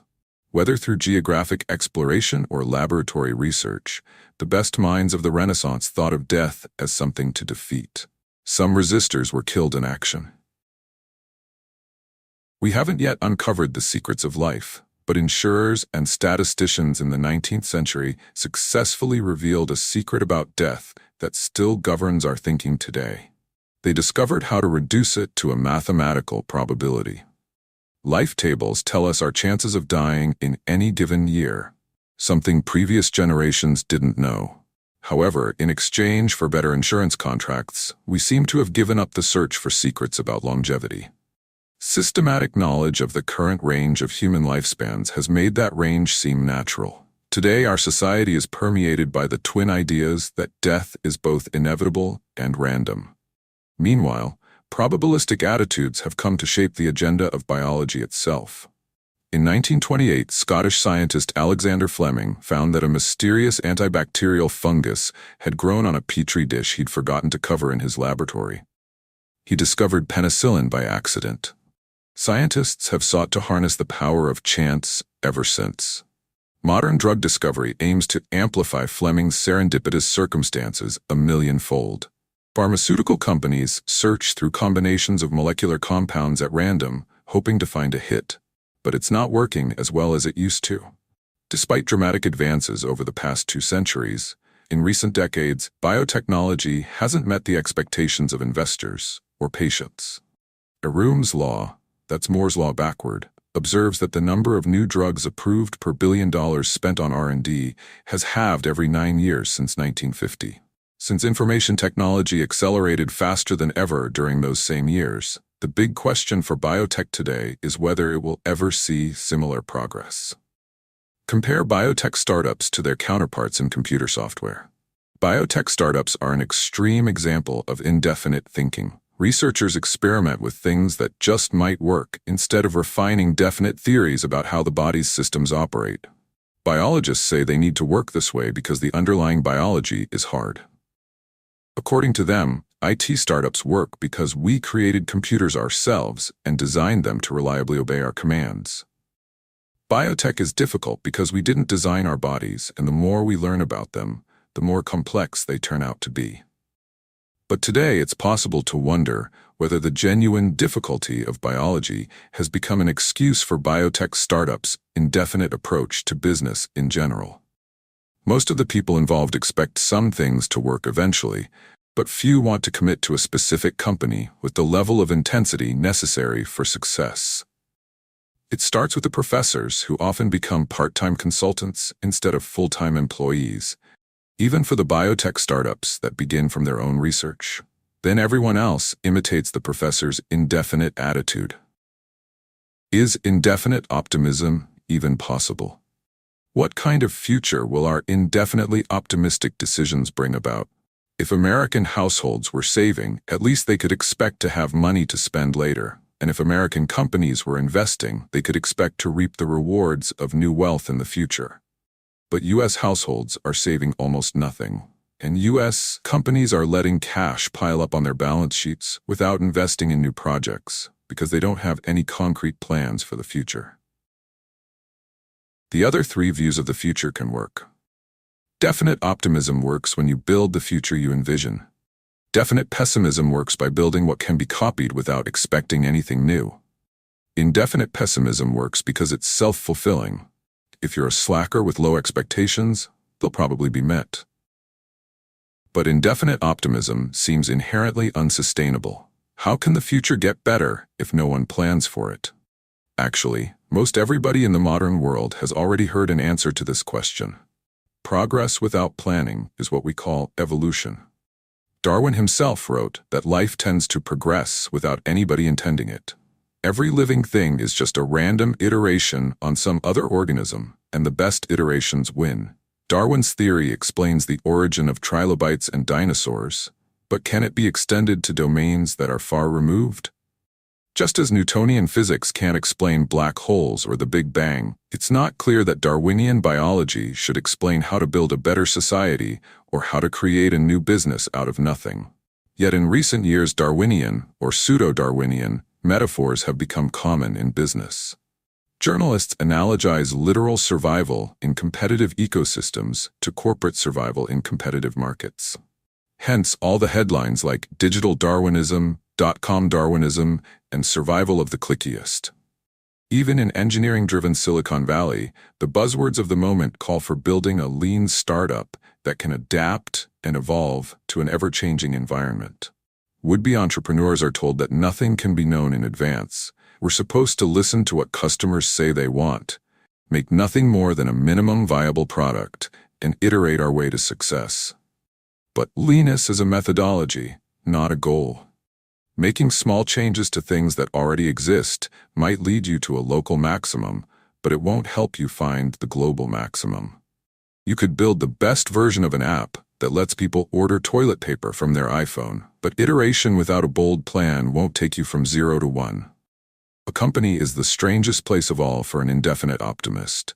Why should you expect your own business to succeed without a plan to make it happen?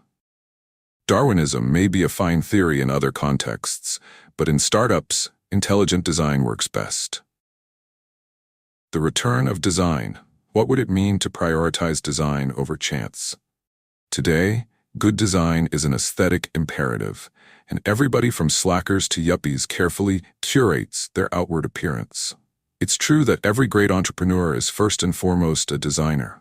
Anyone who has held an iDevice or a smoothly machined MacBook has felt the result of Steve Jobs' obsession with visual and experiential perfection. But the most important lesson to learn from Jobs has nothing to do with aesthetics. The greatest thing Jobs designed was his business. Apple imagined and executed definite multi-year plans to create new products and distribute them effectively. Forget minimum viable products. Ever since he started Apple in 1976, Jobs saw that you can change the world through careful planning, not by listening to focus group feedback or copying others' successes. Long-term planning is often undervalued by our indefinite short-term world. When the first iPod was released in October 2001, industry analysts couldn't see much more than a nice feature for Macintosh users that doesn't make any difference to the rest of the world. Jobs planned the iPod to be the first of a new general post-PC devices, but that secret was invisible to most people. One look at the company's stock chart shows the harvest of this multi-year plan. The power of planning explains the difficulty of valuing private companies. When a big company makes an offer to acquire a successful startup, it almost always offers too much or too little. Founders only sell when they have no more concrete visions for the company, in which case the acquirer probably overpaid. Definite founders with robust plans don't sell, which means the offer wasn't high enough. When Yahoo offered to buy Facebook for $1 billion in July 2006, I thought we should at least consider it.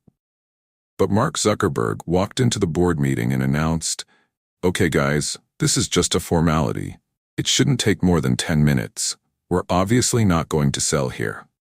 Mark saw where he could take the company, and Yahoo didn't. A business with a good, definite plan will always be underrated in a world where people see the future as random.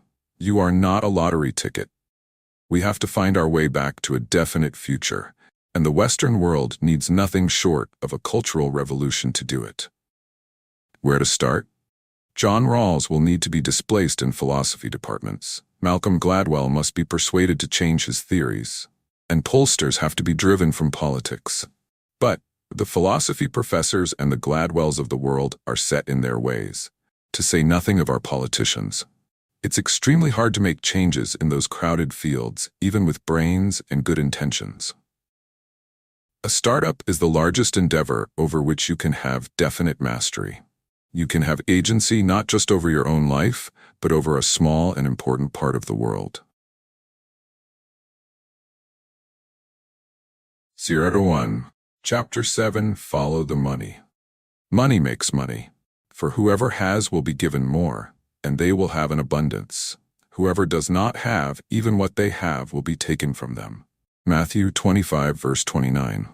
Albert Einstein made the same observation when he stated that compound interest was the eighth wonder of the world, the greatest mathematical discovery of all time, or even the most powerful force in the universe. Whichever version you prefer, you can't miss his message. Never underestimate exponential growth. Actually, there's no evidence that Einstein ever said any of those things. The quotations are all apocryphal. But this very misattribution reinforces the message. Having invested the principle of a lifetime's brilliance, Einstein continues to earn interest on it from beyond the grave by receiving credit for things he never said. Most sayings are forgotten. At the other extreme, a select few people like Einstein and Shakespeare are constantly quoted and ventriloquized. We shouldn't be surprised, since small minorities often achieve disproportionate results. In 1906, economist Vilfredo Pareto discovered what became the Pareto Principle, or the 80-20 rule, when he noticed that 20% of the people owned 80% of the land in Italy, a phenomenon that he found just as natural as the fact that 20% of the pea pods in his garden produced 80% of the peas. This extraordinarily stark pattern, in which a small few radically outstrip all rivals, surrounds us everywhere in the natural and social world. The most destructive earthquakes are many times more powerful than all smaller earthquakes combined. The biggest cities dwarf all mere towns put together. And monopoly businesses capture more value than millions of undifferentiated competitors. Whatever Einstein did or didn't say, the power law, so named because exponential equations describe severely unequal distributions, is the law of the universe. It defines our surroundings so completely that we usually don't even see it. This chapter shows how the power law becomes visible when you follow the money. In venture capital, where investors try to profit from exponential growth in early-stage companies, a few companies attain exponentially greater value than all others. Most businesses never need to deal with venture capital, but everyone needs to know exactly one thing that even venture capitalists struggle to understand. We don't live in a normal world. We live under a power law. The power law of venture capital. Venture capitalists aim to identify, fund, and profit from promising early-stage companies. They raise money from institutions and wealthy people, pool it into a fund, and invest in technology companies that they believe will become more valuable. If they turn out to be right, they take a cut of the returns, usually 20%. A venture fund makes money when the companies in its portfolio become more valuable and either go public or get bought by larger companies. Venture funds usually have a 10-year lifespan since it takes time for successful companies to grow and exit. But most venture-backed companies don't IPO or get acquired. Most fail, usually soon after they start. Due to these early failures, a venture fund typically loses money at first. VCs hope the value of the fund will increase dramatically in a few years' time, to break even and beyond, when the successful portfolio companies hit their exponential growth spurts and start to scale. The big question is when this takeoff will happen. For most funds, the answer is never. Most startups fail, and most funds fail with them. Every VC knows that his task is to find the companies that will succeed. However, even seasoned investors understand this phenomenon only superficially. They know companies are different, but they underestimate the degree of difference. The error lies in expecting that venture returns will be normally distributed. That is, bad companies will fail, mediocre ones will stay flat, and good ones will return 2x or even 4x. Assuming this bland pattern, investors assemble a diversified portfolio and hope that winners counterbalance losers. But this spray and pray approach usually produces an entire portfolio of flops, with no hits at all. This is because venture returns don't follow a normal distribution overall. Rather, they follow a power law. A small handful of companies radically outperform all others. If you focus on diversification, instead of single-minded pursuit of the very few companies that can become overwhelmingly valuable, you'll miss those rare companies in the first place. Our results at Founders Fund illustrate this skewed pattern. Facebook, the best investment in our 2005 fund, returned more than all the others combined. Palantir, the second best investment, is set to return more than the sum of every other investment aside from Facebook. This highly uneven pattern is not unusual. We see it in all our other funds as well. The biggest secret in venture capital is that the best investment in a successful fund equals or outperforms the entire rest of the fund combined. This implies two very strange rules for VCs. First, only invest in companies that have the potential to return the value of the entire fund. This is a scary rule because it eliminates the vast majority of possible investments. Even quite successful companies usually succeed on a more humble scale. Consider what happens when you break the first rule. Andreessen Horowitz invested $250,000 in Instagram in 2010. When Facebook bought Instagram just 2 years later for $1 billion, Andreessen netted $78 million, a 312 bice return in less than 2 years. That's a phenomenal return, befitting the firm's reputation as one of the Valley's best. But in a weird way, it's not nearly enough, because Andreessen Horowitz has a $1.5 billion fund. If they only wrote $250,000 checks, they would need to find 19 Instagrams just to break even. This is why investors typically put a lot more money into any company worth funding. And to be fair, Andreessen would have invested more in Instagram's later rounds had it not been conflicted out by a previous investment. VCs must find the handful of companies that will successfully go from 0 to 1 and then back them with every resource. Of course, no one can know with certainty ex ante which companies will succeed, so even the best VC firms have a portfolio. However, every single company in a good venture portfolio must have the potential to succeed at vast scale. At Founders Fund, we focus on 5 to 7 companies in a fund, each of which we think could become a multi-billion-dollar business based on its unique fundamentals. Whenever you shift from the substance of a business to the financial question of whether or not it fits into a diversified hedging strategy, venture investing starts to look a lot like buying lottery tickets. And once you think that you're playing the lottery, you've already psychologically prepared yourself to lose. Why people don't see the power law. Why would professional VCs, of all people, fail to see the power law? For one thing, it only becomes clear over time, and even technology investors too often live in the present. Imagine a firm invests in 10 companies with the potential to become monopolies, already an unusually disciplined portfolio. Those companies will look very similar in the early stages before exponential growth. Over the next few years, some companies will fail while others begin to succeed. Valuations will diverge, but the difference between exponential growth and linear growth will be unclear. After 10 years, however, the portfolio won't be divided between winners and losers. It will be split between one dominant investment and everything else. But no matter how unambiguous the end result of the power law, it doesn't reflect daily experience. Since investors spend most of their time making new investments and attending to companies in their early stages, most of the companies they work with are by definition average. Most of the differences that investors and entrepreneurs perceive every day are between relative levels of success, not between exponential dominance and failure. And since nobody wants to give up on an investment, VCs usually spend even more time on the most problematic companies than they do on the most obviously successful. If even investors specializing in exponentially growing startups miss the power law, it's not surprising that most everyone else misses it too. Power law distributions are so big that they hide in plain sight. For example, when most people outside Silicon Valley think of venture capital, they might picture a small and quirky coterie like ABC's Shark Tank, only without commercials. After all, less than 1% of new businesses started each year in the US receive venture funding, and total VC investment accounts for less than 0.2% of GDP.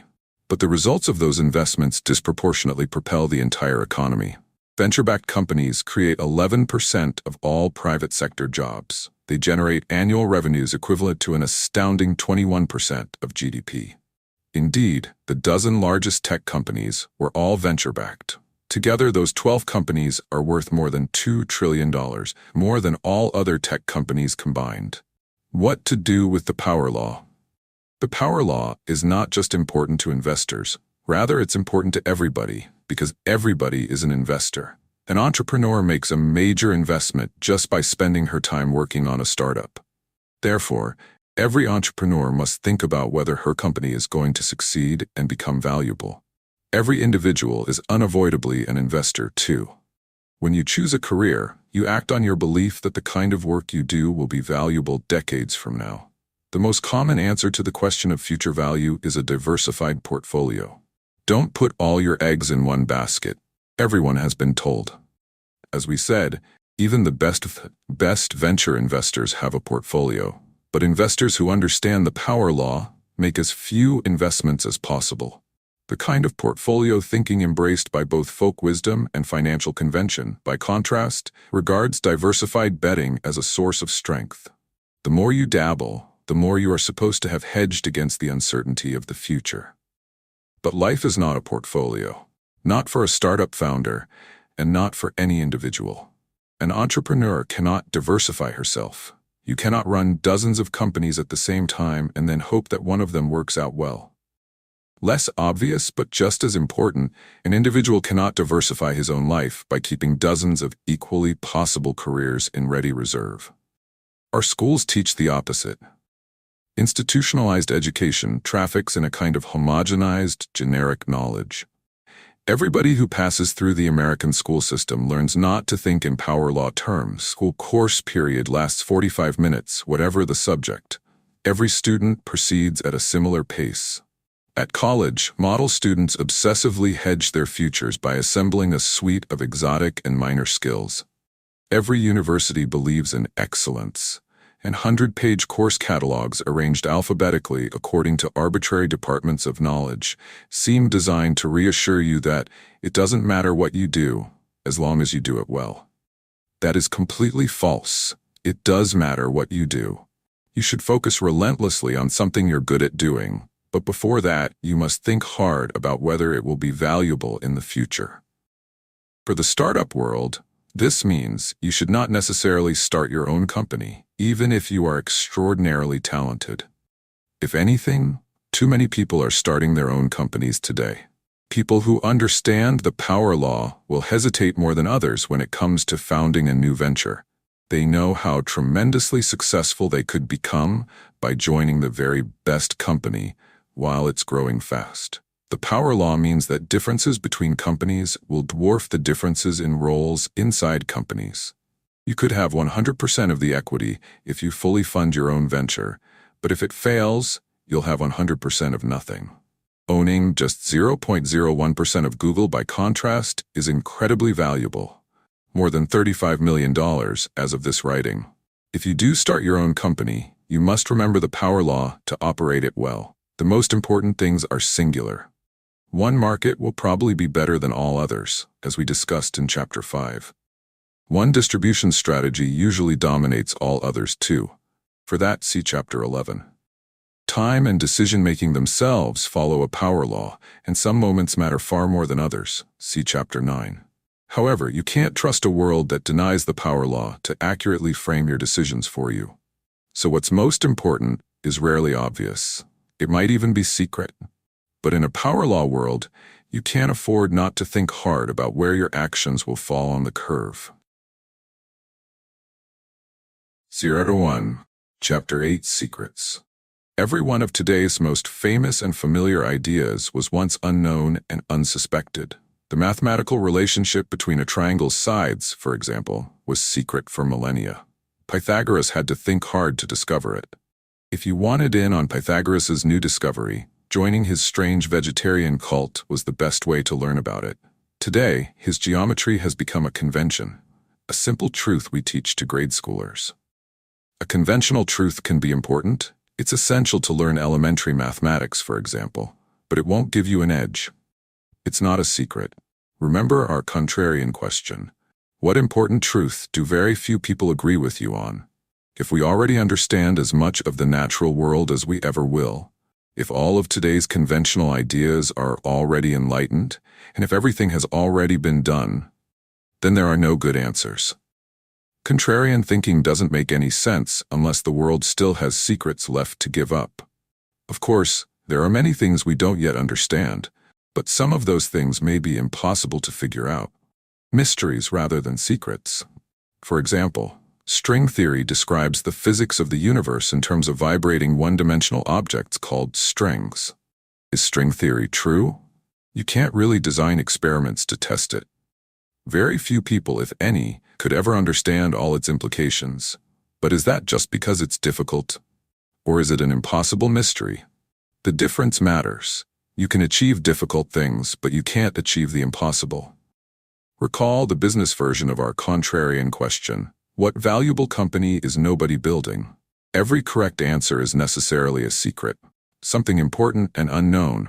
Something hard to do, but doable. If there are many secrets left in the world, there are probably many world-changing companies yet to be started.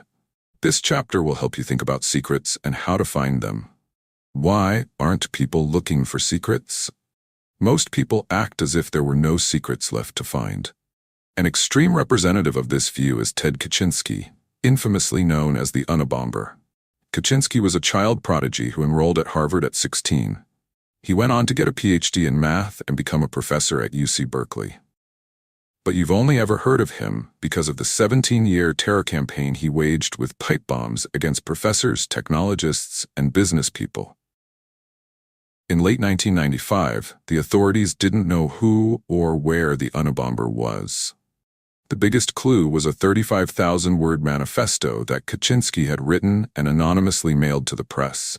The FBI asked some prominent newspapers to publish it, hoping for a break in the case. It worked. Kaczynski's brother recognized his writing style and turned him in. You might expect that writing style to have shown obvious signs of insanity, but the manifesto is eerily cogent. Kaczynski claimed that in order to be happy, every individual needs to have goals whose attainment requires effort and needs to succeed in attaining at least some of his goals. He divided human goals into 3 groups. 1. Goals that can be satisfied with minimal effort. 2. Goals that can be satisfied with serious effort. And 3. Goals that cannot be satisfied, no matter how much effort one makes. This is the classic trichotomy of the easy, the hard, and the impossible. Kaczynski argued that modern people are depressed because all the world's hard problems have already been solved. What's left to do is either easy or impossible, and pursuing those tasks is deeply unsatisfying. What you can do, even a child can do. What you can't do, even Einstein couldn't have done. So Kaczynski's idea was to destroy existing institutions, get rid of all technology, and let people start over and work on hard problems anew. Kaczynski's methods were crazy, but his loss of faith in the technological frontier is all around us. Consider the trivial but revealing hallmarks of urban hipsterdom. Faux vintage photography, the handlebar mustache, and vinyl record players all hark back to an earlier time when people were still optimistic about the future. If everything worth doing has already been done, you may as well feign an allergy to achievement and become a barista. All fundamentalists think this way, not just terrorists and hipsters. Religious fundamentalism, for example, allows no middle ground for hard questions.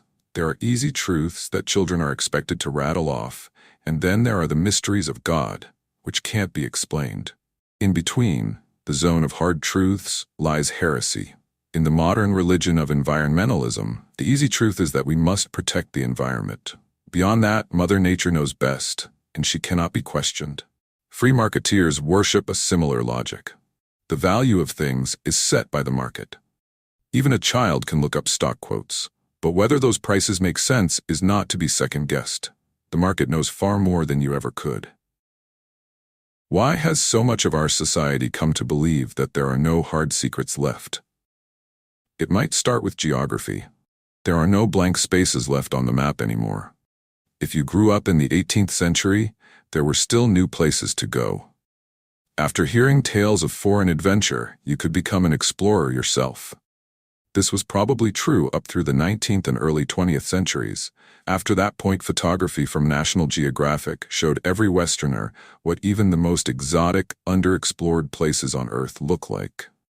Today, explorers are found mostly in history books and children's tales. Parents don't expect their kids to become explorers any more than they expect them to become pirates or sultans. Perhaps there are a few dozen uncontacted tribes somewhere deep in the Amazon, and we know there remains one last earthly frontier in the depths of the oceans.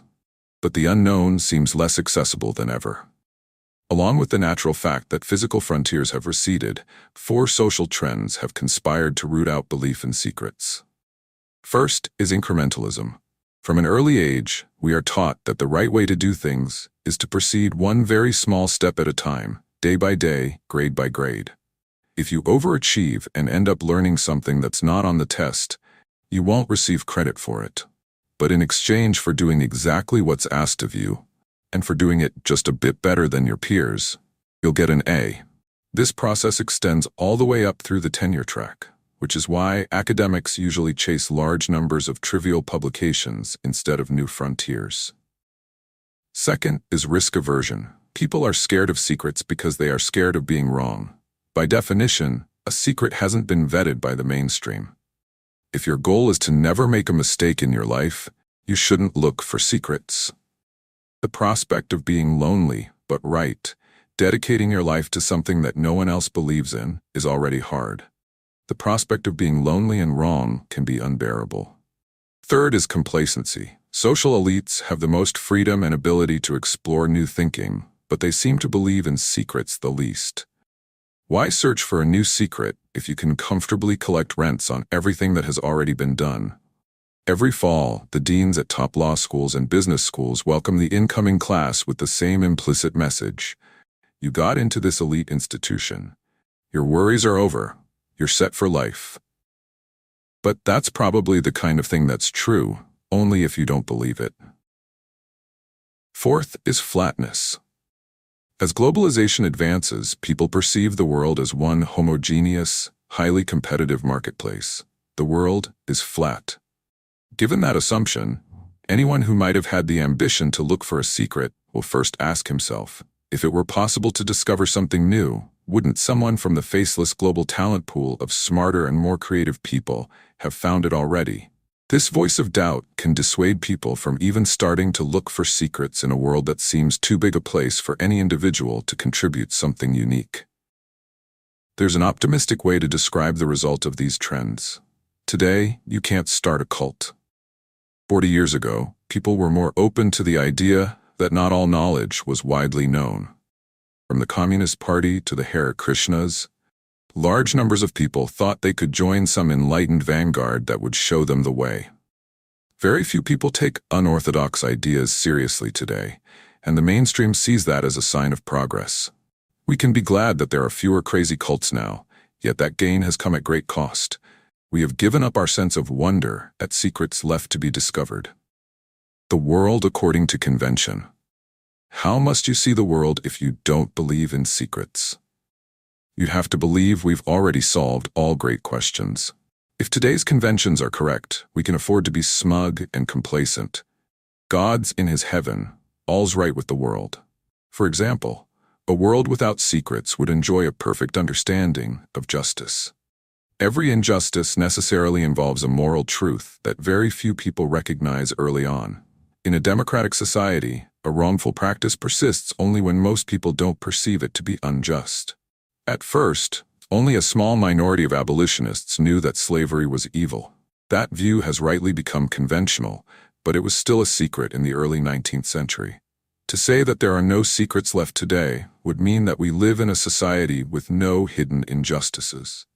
In economics, disbelief in secrets leads to faith in efficient markets. But the existence of financial bubbles shows that markets can have extraordinary inefficiencies. And the more people believe in efficiency, the bigger the bubbles get. In 1999, nobody wanted to believe that the internet was irrationally overvalued. The same was true of housing in 2005. Fed Chairman Alan Greenspan had to acknowledge some signs of froth in local markets, but stated that a bubble in home prices for the nation as a whole does not appear likely. The market reflected all knowable information and couldn't be questioned. Then home prices fell across the country, and the financial crisis of 2008 wiped out trillions. The future turned out to hold many secrets that economists could not make vanish simply by ignoring them. What happens when a company stops believing in secrets? The sad decline of Hewlett-Packard provides a cautionary tale. In 1990, the company was worth $9 billion. Then came a decade of invention. In 1991, HP released the DeskJet 500C, the world's first affordable color printer. In 1993, it launched the Audiobook, one of the first super-portable laptops. The next year, HP released the OfficeJet, the world's first all-in-one printer fax copier. This relentless product expansion paid off. By mid-2000, HP was worth $135 billion. But starting in late 1999, when HP introduced a new branding campaign around the imperative to invent, it stopped inventing things. In 2001, the company launched HP Services, a glorified consulting and support shop. In 2002, HP merged with Compaq, presumably because it didn't know what else to do. By 2005, the company's market cap had plunged to $70 billion. Roughly half of what it had been just 5 years earlier. HP's board was a microcosm of the dysfunction. It split into two factions, only one of which cared about new technology. That faction was led by Tom Perkins, an engineer who first came to HP in 1963 to run the company's research division at the personal request of Bill Hewlett and Dave Packard. At 73 years old in 2005, Perkins may as well have been a time-traveling visitor from a bygone age of optimism. He thought the board should identify the most promising new technologies and then have HP build them. But Perkins's faction lost out to its rival, led by chairwoman Patricia Dunn. A banker by trade, Dunn argued that charting a plan for future technology was beyond the board's competence. She thought the board should restrict itself to a night watchman's role. Was everything proper in the accounting department? Were people following all the rules? Amid this infighting, someone on the board started leaking information to the press. When it was exposed that Dunn arranged a series of illegal wiretaps to identify the source, the backlash was worse than the original dissension, and the board was disgraced. Having abandoned the search for technological secrets, HP obsessed over gossip. As a result, by late 2012, HP was worth just $23 billion, not much more than it was worth in 1990, adjusting for inflation. The case for secrets. You can't find secrets without looking for them. Andrew Wiles demonstrated this when he proved Fermat's last theorem after 358 years of fruitless inquiry by other mathematicians, the kind of sustained failure that might have suggested an inherently impossible task. Pierre de Fermat had conjectured in 1637 that no integers a, b, and c could satisfy the equation an plus bn equals cn for any integer n greater than 2. He claimed to have a proof, but he died without writing it down, so his conjecture long remained a major unsolved problem in mathematics. Wiles started working on it in 1986, but he kept it a secret until 1993, when he knew he was nearing a solution. After 9 years of hard work, Wiles proved the conjecture in 1995. He needed brilliance to succeed, but he also needed a faith in secrets. If you think something hard is impossible, you'll never even start trying to achieve it. Belief in secrets is an effective truth. The actual truth is that there are many more secrets left to find, but they will yield only to relentless searchers. There's more to do in science, medicine, engineering, and in technology of all kinds. We are within reach, not just of marginal goals set at the competitive edge of today's conventional disciplines, but of ambitions so great that even the boldest minds of the scientific revolution hesitated to announce them directly. We could cure cancer, dementia, and all the diseases of age and metabolic decay. We can find new ways to generate energy that free the world from conflict over fossil fuels. We can invent faster ways to travel from place to place over the surface of the planet. We can even learn how to escape it entirely and settle new frontiers. But we will never learn any of these secrets unless we demand to know them and force ourselves to look. The same is true of business. Great companies can be built on open but unsuspected secrets about how the world works. Consider the Silicon Valley startups that have harnessed the spare capacity that is all around us but often ignored. Before Airbnb, travelers had little choice but to pay high prices for a hotel room, and property owners couldn't easily and reliably rent out their unoccupied space. Airbnb saw untapped supply and unaddressed demand where others saw nothing at all. The same is true of private car services Lyft and Uber. Few people imagined that it was possible to build a billion-dollar business by simply connecting people who want to go places with people willing to drive them there. We already had state-licensed taxicabs and private limousines. Only by believing in and looking for secrets could you see beyond the convention to an opportunity hidden in plain sight. The same reason that so many internet companies, including Facebook, are often underestimated, their very simplicity, is itself an argument for secrets. If insights that look so elementary in retrospect can support important and valuable businesses, there must remain many great companies still to start. How to find secrets? There are two kinds of secrets: secrets of nature and secrets about people. Natural secrets exist all around us. To find them, one must study some undiscovered aspect of the physical world. Secrets about people are different. They are things that people don't know about themselves, or things they hide because they don't want others to know. So when thinking about what kind of company to build, there are two distinct questions to ask. What secrets is nature not telling you? What secrets are people not telling you? It's easy to assume that natural secrets are the most important. The people who look for them can sound intimidatingly authoritative. This is why physics PhDs are notoriously difficult to work with, because they know the most fundamental truths. They think they know all truths. But does understanding electromagnetic theory automatically make you a great marriage counselor? Does a gravity theorist know more about your business than you do? At PayPal, I once interviewed a physics PhD for an engineering job. Halfway through my first question, he shouted, "Stop! I already know what you're going to ask." But he was wrong. It was the easiest no-hire decision I've ever made. Secrets about people are relatively underappreciated. Maybe that's because you don't need a dozen years of higher education to ask the questions that uncover them. What are people not allowed to talk about? What is forbidden or taboo? Sometimes looking for natural secrets and looking for human secrets lead to the same truth. Consider the monopoly secret again. Competition and capitalism are opposites. If you didn't already know it, you could discover it the natural, empirical way. Do a quantitative study of corporate profits and you'll see they're eliminated by competition. But you could also take the human approach and ask, what are people running companies not allowed to say? You would notice that monopolists downplay their monopoly status to avoid scrutiny, while competitive firms strategically exaggerate their uniqueness. The differences between firms only seem small on the surface. In fact, they are enormous. The best place to look for secrets is where no one else is looking.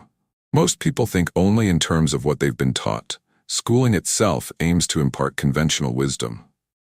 So you might ask, are there any fields that matter but haven't been standardized and institutionalized? Physics, for example, is a real major at all major universities, and it's set in its ways. The opposite of physics might be astrology, but astrology doesn't matter. What about something like nutrition? Nutrition matters for everybody, but you can't major in it at Harvard. Most top scientists go into other fields. Most of the big studies were done 30 or 40 years ago, and most are seriously flawed. The food pyramid that told us to eat low-fat and enormous amounts of grains was probably more a product of lobbying by big food than real science. Its chief impact has been to aggravate our obesity epidemic. There's plenty more to learn. We know more about the physics of faraway stars than we know about human nutrition. It won't be easy, but it's not obviously impossible. Exactly the kind of field that could yield secrets. What to do with secrets? If you find a secret, you face a choice. Do you tell anyone, or do you keep it to yourself? It depends on the secret. Some are more dangerous than others. As Faust tells Wagner, the few who knew what might be learned, foolish enough to put their whole heart on show and reveal their feelings to the crowd below, mankind has always crucified and burned. Unless you have perfectly conventional beliefs, it's rarely a good idea to tell everybody everything that you know. So who do you tell? Whoever you need to, and no more. In practice, there's always a golden mean between telling nobody and telling everybody, and that's a company. The best entrepreneurs know this. Every great business is built around a secret that's hidden from the outside. A great company is a conspiracy to change the world. When you share your secret, the recipient becomes a fellow conspirator. As Tolkien wrote in The Lord of the Rings, the road goes ever on and on, down from the door where it began. Life is a long journey. The road marked out by the steps of previous travelers has no end in sight. But later on in the tale, another verse appears. Still round the corner there may wait a new road or a secret gate. And though we pass them by today, tomorrow we may come this way and take the hidden paths that run towards the moon or to the sun. The road doesn't have to be infinite after all. Take the hidden paths. 0-1. Chapter 9 Foundations. Every great company is unique. But there are a few things that every business must get right at the beginning. I stress this so often that friends have teasingly nicknamed it Thiel's Law. A startup messed up at its foundation cannot be fixed. Beginnings are special. They are qualitatively different from all that comes afterward. This was true 13.8 billion years ago, at the founding of our cosmos. In the earliest microseconds of its existence, the universe expanded by a factor of 1030, a million trillion trillion. As cosmogonic epochs came and went in those first few moments, the very laws of physics were different from those we know today. It was also true 227 years ago, at the founding of our country. Fundamental questions were open for debate by the framers during the few months they spent together at the Constitutional Convention. How much power should the central government have? How should representation in Congress be apportioned? Whatever your views on the compromises reached that summer in Philadelphia, they've been hard to change ever since. After ratifying the Bill of Rights in 1791, we've amended the Constitution only 17 times. Today, California has the same representation in the Senate as Alaska, even though it has more than 50 times as many people. Maybe that's a feature, not a bug, but we're probably stuck with it as long as the United States exists. Another constitutional convention is unlikely. Today we debate only smaller questions. Companies are like countries in this way. Bad decisions made early on, if you choose the wrong partners or hire the wrong people, for example, are very hard to correct after they are made. It may take a crisis on the order of bankruptcy before anybody will even try to correct them. As a founder, Your first job is to get the first things right, because you cannot build a great company on a flawed foundation. Founding matrimony. When you start something, the first and most crucial decision you make is whom to start it with. Choosing a co-founder is like getting married, and founder conflict is just as ugly as divorce. Optimism abounds at the start of every relationship. It's unromantic to think soberly about what could go wrong, so people don't. But if the founders develop irreconcilable differences, the company becomes the victim. In 1999, Luke Nosek was one of my co-founders at PayPal, and I still work with him today at Founders Fund. But a year before PayPal, I invested in a company Luke started with someone else. It was his first startup. It was one of my first investments. Neither of us realized it then, but the venture was doomed to fail from the beginning because Luke and his co-founder were a terrible match. Luke is a brilliant and eccentric thinker. His co-founder was an MBA type who didn't want to miss out on the 90s gold rush. They met at a networking event, talked for a while, and decided to start a company together. That's no better than marrying the first person you meet at the slot machines in Vegas. You might hit the jackpot, but it probably won't work. Their company blew up, and I lost my money. Now, when I consider investing in a startup, I study the founding teams. Technical abilities and complementary skill sets matter, but how well the founders know each other and how well they work together matter just as much. Founders should share a prehistory before they start a company together. Otherwise, they're just rolling dice. Ownership, possession, and control. It's not just founders who need to get along. Everyone in your company needs to work well together. A Silicon Valley libertarian might say you could solve this problem by restricting yourself to a sole proprietorship. Freud, Jung, and every other psychologist has a theory about how every individual mind is divided against itself. But in business at least, working for yourself guarantees alignment. Unfortunately, it also limits what kind of company you can build. It's very hard to go from 0 to 1 without a team.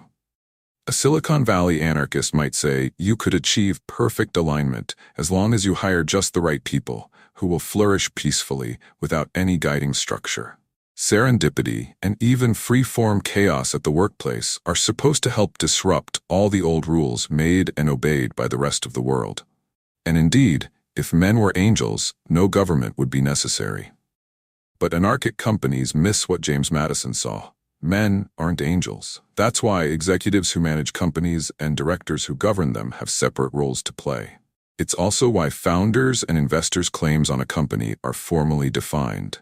You need good people who get along, but you also need a structure to help keep everyone aligned for the long term. To anticipate likely sources of misalignment in any company, it's useful to distinguish between 3 concepts. Ownership, who legally owns a company's equity. Possession, who actually runs the company on a day-to-day basis. Control, who formally governs the company's affairs. A typical startup allocates ownership among founders, employees, and investors. The managers and employees who operate the company enjoy possession. And a board of directors, usually comprising founders and investors, exercises control. In theory, this division works smoothly. Financial upside from part ownership attracts and rewards investors and workers. Effective possession motivates and empowers founders and employees. It means they can get stuff done. Oversight from the board places managers' plans in a broader perspective. In practice, distributing these functions among different people makes sense, but it also multiplies opportunities for misalignment. To see misalignment at its most extreme, just visit the DMV. Suppose you need a new driver's license. Theoretically, it should be easy to get one.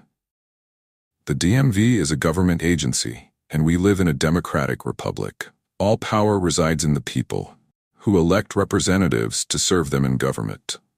If you're a citizen, you're a part owner of the DMV, and your representatives control it, so you should be able to walk in and get what you need. Of course, it doesn't work like that.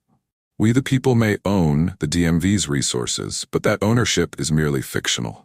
The clerks and petty tyrants who operate the DMV, however, enjoy very real possession of their small-time powers. Even the governor and the legislature, charged with nominal control over the DMV, can't change anything.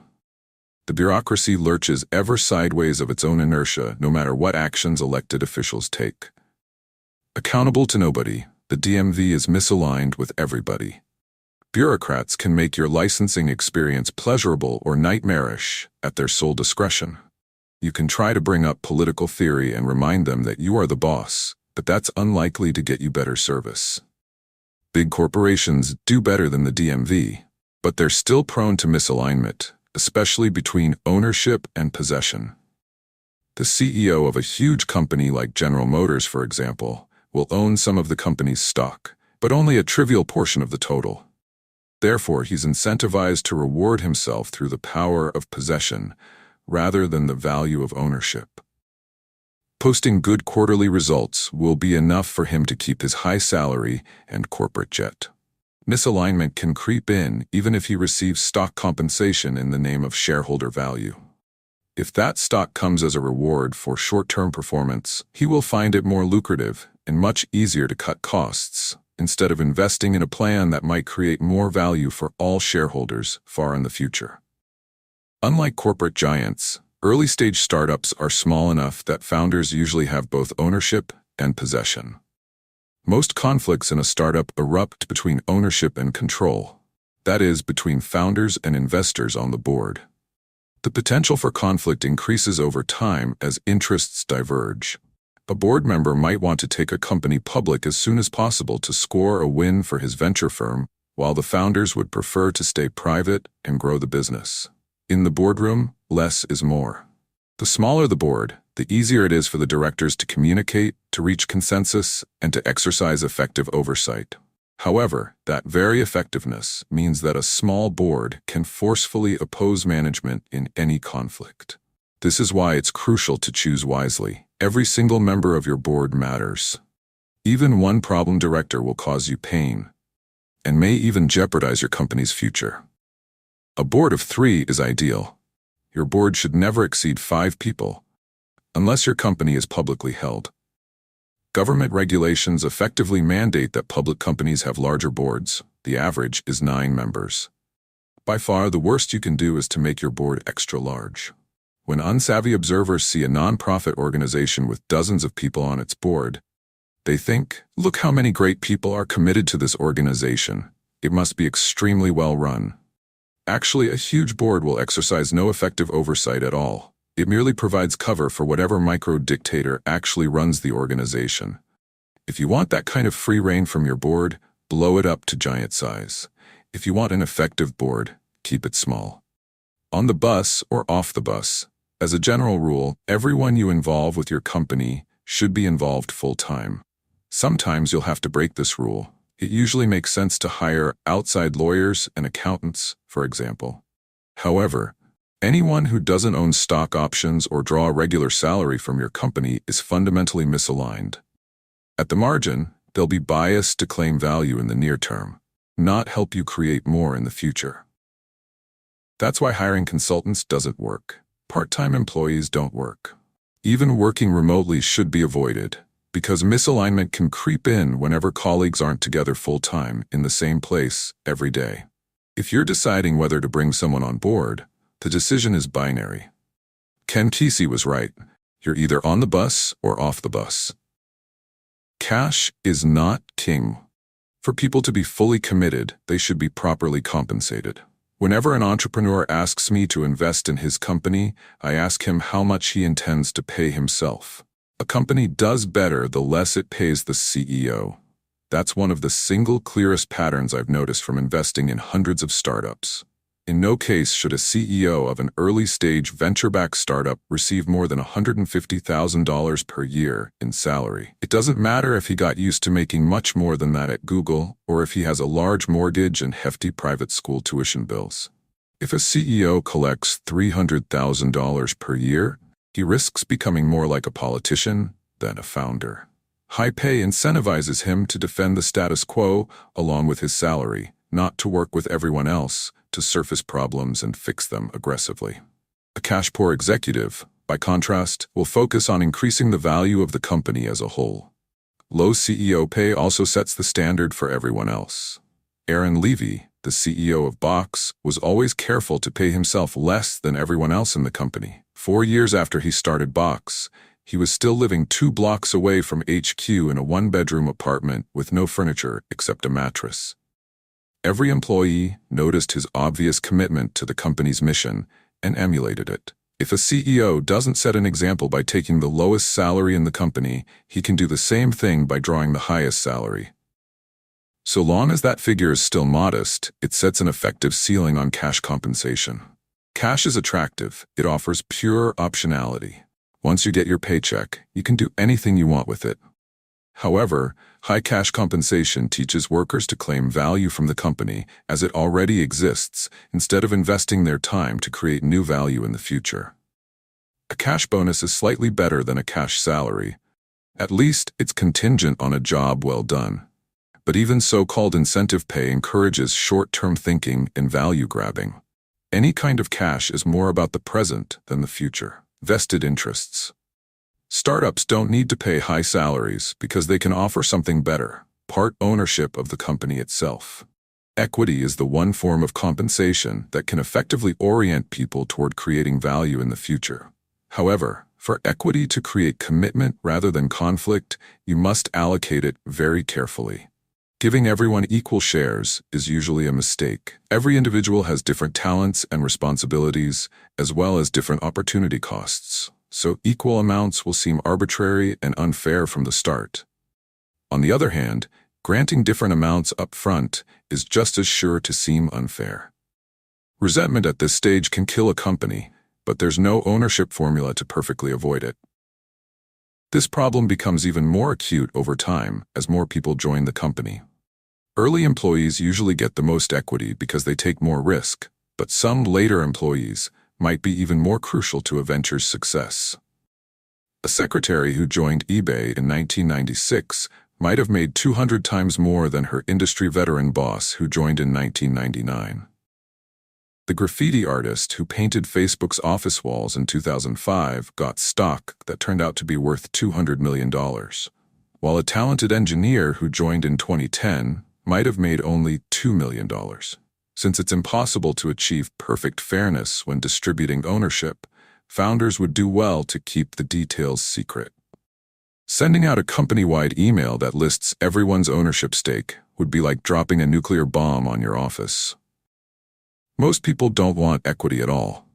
At PayPal, we once hired a consultant who promised to help us negotiate lucrative business development deals. The only thing he ever successfully negotiated was a $5,000 daily cash salary. He refused to accept stock options as payment.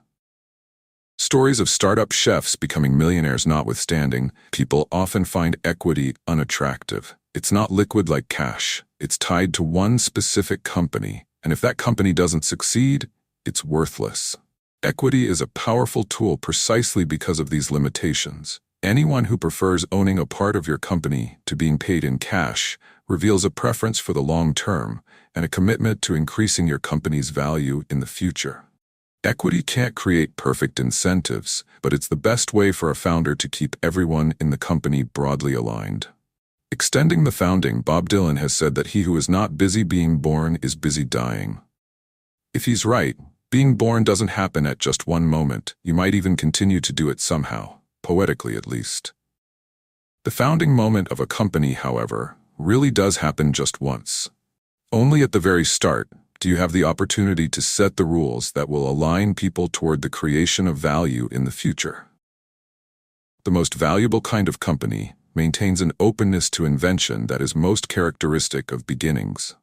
This leads to a second, less obvious understanding of the founding. It lasts as long as a company is creating new things, and it ends when creation stops. If you get the founding moment right, you can do more than create a valuable company.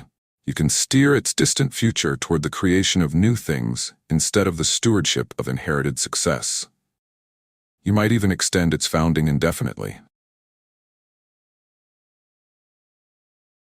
0-1. Chapter 10. The Mechanics of Mafia. Start with a thought experiment. What would the ideal company culture look like? Employees should love their work. They should enjoy going to the office so much that formal business hours become obsolete and nobody watches the clock. The workspace should be open, not cubicled, and workers should feel at home. Beanbag chairs and ping-pong tables might outnumber file cabinets. Free massages, on-site sushi chefs, and maybe even yoga classes would sweeten the scene. Pets should be welcome too. Perhaps employees' dogs and cats could come and join the office's tank full of tropical fish as unofficial company mascots. What's wrong with this picture? It includes some of the absurd perks Silicon Valley has made famous, but none of the substance. And without substance, perks don't work. You can't accomplish anything meaningful by hiring an interior decorator to beautify your office, a human resources consultant to fix your policies, or a branding specialist to hone your buzzwords. Company culture doesn't exist apart from the company itself. No company has a culture. Every company is a culture. A startup is a team of people on a mission, and a good culture is just what that looks like on the inside. Beyond professionalism. The first team that I built has become known in Silicon Valley as the PayPal Mafia, because so many of my former colleagues have gone on to help each other start and invest in successful tech companies. We sold PayPal to eBay for $1.5 billion in 2002. Since then, Elon Musk has founded SpaceX and co-founded Tesla Motors. Reid Hoffman co-founded LinkedIn. Steve Chen, Chad Hurley, and Jawed Karim together founded YouTube. Jeremy Stoppelman and Russell Simmons founded Yelp.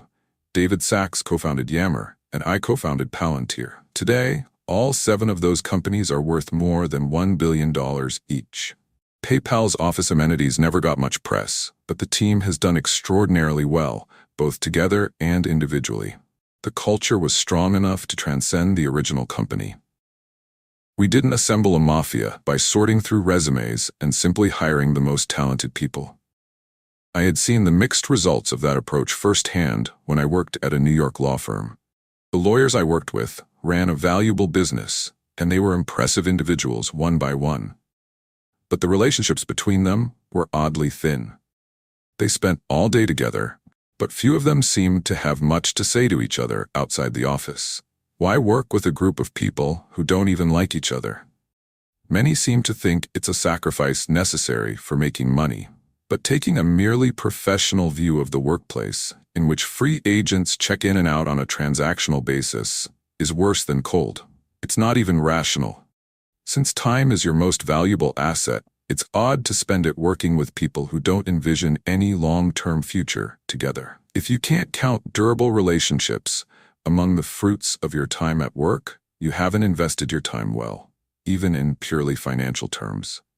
From the start, I wanted PayPal to be tightly knit instead of transactional. I thought stronger relationships would make us not just happier and better at work, but also more successful in our careers, even beyond PayPal. So we set out to hire people who would actually enjoy working together. They had to be talented, but even more than that, they had to be excited about working specifically with us. That was the start of the PayPal Mafia. Recruiting conspirators. Recruiting is a core competency for any company. It should never be outsourced. You need people who are not just skilled on paper, but who will work together cohesively after they're hired. The first 4 or 5 might be attracted by large equity stakes or high-profile responsibilities. More important than those obvious offerings is your answer to this question. Why should the 20th employee join your company? Talented people don't need to work for you.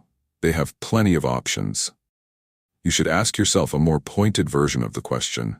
Why would someone join your company as its 20th engineer when she could go work at Google for more money and more prestige? Here are some bad answers. Your stock options will be worth more here than elsewhere. You'll get to work with the smartest people in the world. You can help solve the world's most challenging problems. What's wrong with valuable stock, smart people, or pressing problems? Nothing, but every company makes these same claims, so they won't help you stand out. General and undifferentiated pitches don't say anything about why a recruit should join your company instead of many others. The only good answers are specific to your company, so you won't find them in this book. But there are 2 general kinds of good answers. Answers about your mission and answers about your team. You'll attract the employees you need if you can explain why your mission is compelling. Not why it's important in general, but why you're doing something important that no one else is going to get done. That's the only thing that can make its importance unique. At PayPal, if you were excited by the idea of creating a new digital currency to replace the US dollar, we wanted to talk to you. If not, you weren't the right fit. However, even a great mission is not enough. The kind of recruit who would be most engaged as an employee will also wonder, are these the kind of people I want to work with? You should be able to explain why your company is a unique match for him personally. And if you can't do that, he's probably not the right match. Above all, don't fight the perk war. Anybody who would be more powerfully swayed by free laundry pickup or pet daycare would be a bad addition to your team. Just cover the basics like health insurance, and then promise what no others can: the opportunity to do irreplaceable work on a unique problem alongside great people. You probably can't be the Google of 2014 in terms of compensation or perks, but you can be like the Google of 1999 if you already have good answers about your mission and team. What's under Silicon Valley's hoodies? From the outside, everyone in your company should be different in the same way. Unlike people on the East Coast, who all wear the same skinny jeans or pinstripe suits, depending on their industry, young people in Mountain View and Palo Alto go to work wearing t-shirts. It's a cliché that tech workers don't care about what they wear, but if you look closely at those t-shirts, you'll see the logos of the wearers' companies, and tech workers care about those very much. What makes a startup employee instantly distinguishable to outsiders is the branded t-shirt or hoodie that makes him look the same as his coworkers. The startup uniform encapsulates a simple but essential principle. Everyone at your company should be different in the same way. A tribe of like-minded people, fiercely devoted to the company's mission. Max Levchin, my co-founder at PayPal, says that startups should make their early staff as personally similar as possible. Startups have limited resources and small teams. They must work quickly and efficiently in order to survive. And that's easier to do when everyone shares an understanding of the world. The early PayPal team worked well together because we were all the same kind of nerd. We all loved science fiction. Cryptonomicon was required reading, and we preferred the capitalist Star Wars to the communist Star Trek. Most important, we were all obsessed with creating a digital currency that would be controlled by individuals instead of governments. For the company to work, it didn't matter what people looked like or which country they came from, but we needed every new hire to be equally obsessed. Do one thing. On the inside, every individual should be sharply distinguished by her work.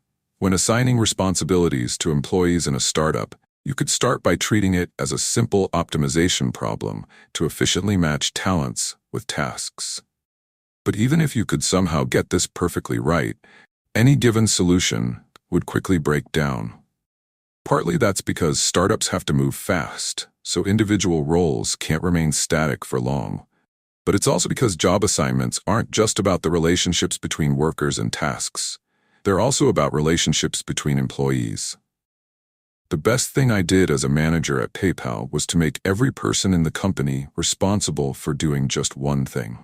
Every employee's one thing was unique, and everyone knew I would evaluate him only on that one thing. I had started doing this just to simplify the task of managing people. But then I noticed a deeper result. Defining roles reduced conflict. Most fights inside a company happen when colleagues compete for the same responsibilities. Startups face an especially high risk of this, since job roles are fluid at the early stages. Eliminating competition makes it easier for everyone to build the kinds of long-term relationships that transcend mere professionalism. More than that, internal peace is what enables a startup to survive at all. When a startup fails, we often imagine it succumbing to predatory rivals in a competitive ecosystem. But every company is also its own ecosystem, and factional strife makes it vulnerable to outside threats. Internal conflict is like an autoimmune disease. The technical cause of death may be pneumonia, but the real cause remains hidden from plain view. Of cults and consultants. In the most intense kind of organization, members hang out only with other members. They ignore their families and abandon the outside world.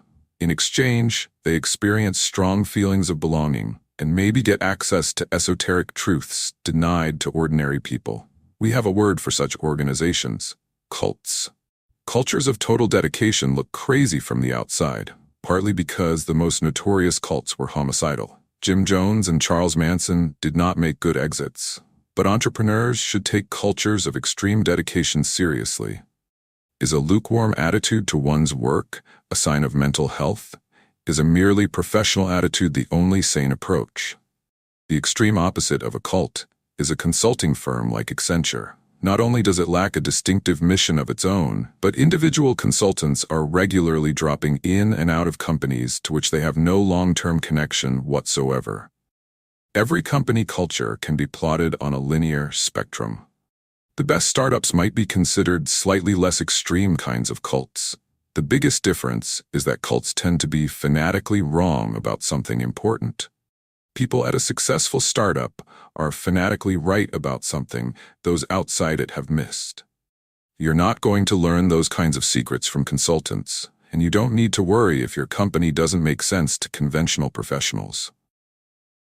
Better to be called a cult, or even a mafia.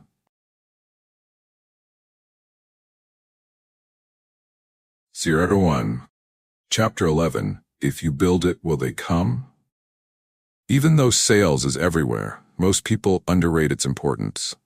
Silicon Valley underrates it more than most. The geek classic The Hitchhiker's Guide to the Galaxy even explains the founding of our planet as a reaction against salesmen. When an imminent catastrophe requires the evacuation of humanity's original home, the population escapes on 3 giant ships. The thinkers, leaders, and achievers take the A ship. The salespeople and consultants get the B ship. And the workers and artisans take the C ship. The B ship leaves first, and all its passengers rejoice vainly. But the salespeople don't realize they are caught in a ruse. The A ship and C ship people had always thought that the B ship people were useless, so they conspired to get rid of them. And it was the B ship that landed on Earth. Distribution may not matter in fictional worlds, but it matters in ours. We underestimate the importance of distribution, a catch-all term for everything it takes to sell a product, because we share the same bias the A-ship and C-ship people had. Salespeople and other middlemen supposedly get in the way, and distribution should flow magically from the creation of a good product. The field of dreams conceit is especially popular in Silicon Valley, where engineers are biased toward building cool stuff rather than selling it. But customers will not come just because you build it. You have to make that happen, and it's harder than it looks. Nerds versus salesmen. The U.S. advertising industry collects annual revenues of $150 billion and employs more than 600,000 people. At $450 billion annually, the U.S. sales industry is even bigger. When they hear that 3.2 million Americans work in sales, seasoned executives will suspect the number is low, but engineers may sigh in bewilderment. What could that many salespeople possibly be doing? In Silicon Valley, nerds are skeptical of advertising, marketing, and sales because they seem superficial and irrational. But advertising matters because it works. It works on nerds, and it works on you. You may think that you're an exception, that your preferences are authentic, and advertising only works on other people. It's easy to resist the most obvious sales pitches, so we entertain a false confidence in our own independence of mind. But advertising doesn't exist to make you buy a product right away. It exists to embed subtle impressions that will drive sales later. Anyone who can't acknowledge its likely effect on himself is doubly deceived. Nerds are used to transparency. They add value by becoming expert at a technical skill like computer programming. In engineering disciplines, a solution either works or it fails. You can evaluate someone else's work with relative ease, as surface appearances don't matter much. Sales is the opposite, an orchestrated campaign to change surface appearances without changing the underlying reality. This strikes engineers as trivial, if not fundamentally dishonest. Sales is hidden. All salesmen are actors. Their priority is persuasion, not sincerity. That's why the word salesman can be a slur, and the used car dealer is our archetype of shadiness. But we only react negatively to awkward, obvious salesmen, that is, the bad ones. There's a wide range of sales ability. There are many gradations between novices, experts, and masters. There are even sales grandmasters. If you don't know any grandmasters, it's not because you haven't encountered them, but rather because their art is hidden in plain sight. Tom Sawyer managed to persuade his neighborhood friends to whitewash the fence for him. A masterful move, but convincing them to actually pay him for the privilege of doing his chores was the move of a grandmaster, and his friends were none the wiser. Not much has changed since Twain wrote in 1876. Like acting, sales works best when hidden. This explains why almost everyone whose job involves distribution, whether they're in sales, marketing, or advertising, has a job title that has nothing to do with those things. People who sell advertising are called account executives. People who sell customers work in business development. People who sell companies are investment bankers. And people who sell themselves are called politicians. There's a reason for these redescriptions. None of us wants to be reminded when we're being sold. Whatever the career, sales ability distinguishes superstars from also-rans. On Wall Street, a new hire starts as an analyst wielding technical expertise, but his goal is to become a deal maker. A lawyer prides himself on professional credentials, but law firms are led by the rainmakers who bring in big clients. Even university professors who claim authority from scholarly achievement are envious of the self-promoters who define their fields. Academic ideas about history or English don't just sell themselves on their intellectual merits. Even the agenda of fundamental physics and the future path of cancer research are results of persuasion. The most fundamental reason that even business people underestimate the importance of sales is the systematic effort to hide it at every level of every field in a world secretly driven by it. The engineer's grail is a product great enough that it sells itself. But anyone who would actually say this about a real product must be lying. Either he's delusional, lying to himself, or he's selling something, and thereby contradicting himself. The polar opposite business cliché warns that the best product doesn't always win. Economists attribute this to path dependence. Specific historical circumstances, independent of objective quality, can determine which products enjoy widespread adoption. That's true, but it doesn't mean the operating systems we use today and the keyboard layouts on which we type were imposed by mere chance. It's better to think of distribution as something essential to the design of your product. How to sell a product. Superior sales and distribution by itself can create a monopoly, even with no product differentiation. The converse is not true. No matter how strong your product, even if it easily fits into already established habits and anybody who tries it likes it immediately, you must still support it with a strong distribution plan. Two metrics set the limits for effective distribution. The total net profit that you earn on average over the course of your relationship with a customer, customer lifetime value, or CLV, must exceed the amount you spend on average to acquire a new customer, customer acquisition cost, or CAC. In general, the higher the price of your product, the more you have to spend to make a sale, and the more it makes sense to spend it. Distribution methods can be plotted on a continuum. Complex sales. If your average sale is 7 figures or more, every detail of every deal requires close personal attention. It might take months to develop the right relationships. You might make a sale only once every year or two. Then you'll usually have to follow up during installation and service the product long after the deal is done. It's hard to do, but this kind of complex sales is the only way to sell some of the most valuable products. SpaceX shows that it can be done. Within just a few years of launching his rocket startup, Elon Musk persuaded NASA to sign billion-dollar contracts to replace the decommissioned space shuttle with a newly designed vessel from SpaceX. Politics matters in big deals just as much as technological ingenuity, so this wasn't easy. SpaceX employs more than 3,000 people, mostly in California. The traditional U.S. aerospace industry employs more than 500,000 people, spread throughout all 50 states. Unsurprisingly, members of Congress don't want to give up federal funds going to their home districts. But since complex sales requires making just a few deals each year, a sales grandmaster like Elon Musk can use that time to focus on the most crucial people, and even to overcome political inertia. Complex sales works best when you don't have salesmen at all. Palantir, the data analytics company I co-founded with my law school classmate Alex Karp, doesn't employ anyone separately tasked with selling its product. Instead, Alex, who is Palantir's CEO, spends 25 days a month on the road, meeting with clients and potential clients. Our deal sizes range from $1 million to $100 million. At that price point, buyers want to talk to the CEO, not the VP of sales. Businesses with complex sales models succeed if they achieve 50 to 100% year-over-year growth over the course of a decade. This will seem slow to any entrepreneur dreaming of viral growth. You might expect revenue to increase 10x as soon as customers learn about an obviously superior product. But that almost never happens. Good enterprise sales strategy starts small, as it must. A new customer might agree to become your biggest customer, but they'll rarely be comfortable signing a deal completely out of scale with what you've sold before.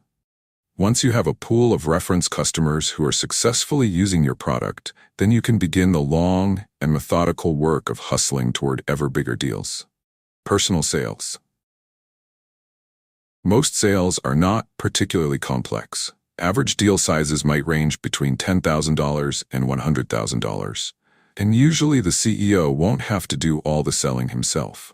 The challenge here isn't about how to make any particular sale, but how to establish a process by which a sales team of modest size can move the product to a wide audience. In 2008, Box had a good way for companies to store their data safely and accessibly in the cloud. But people didn't know they needed such a thing.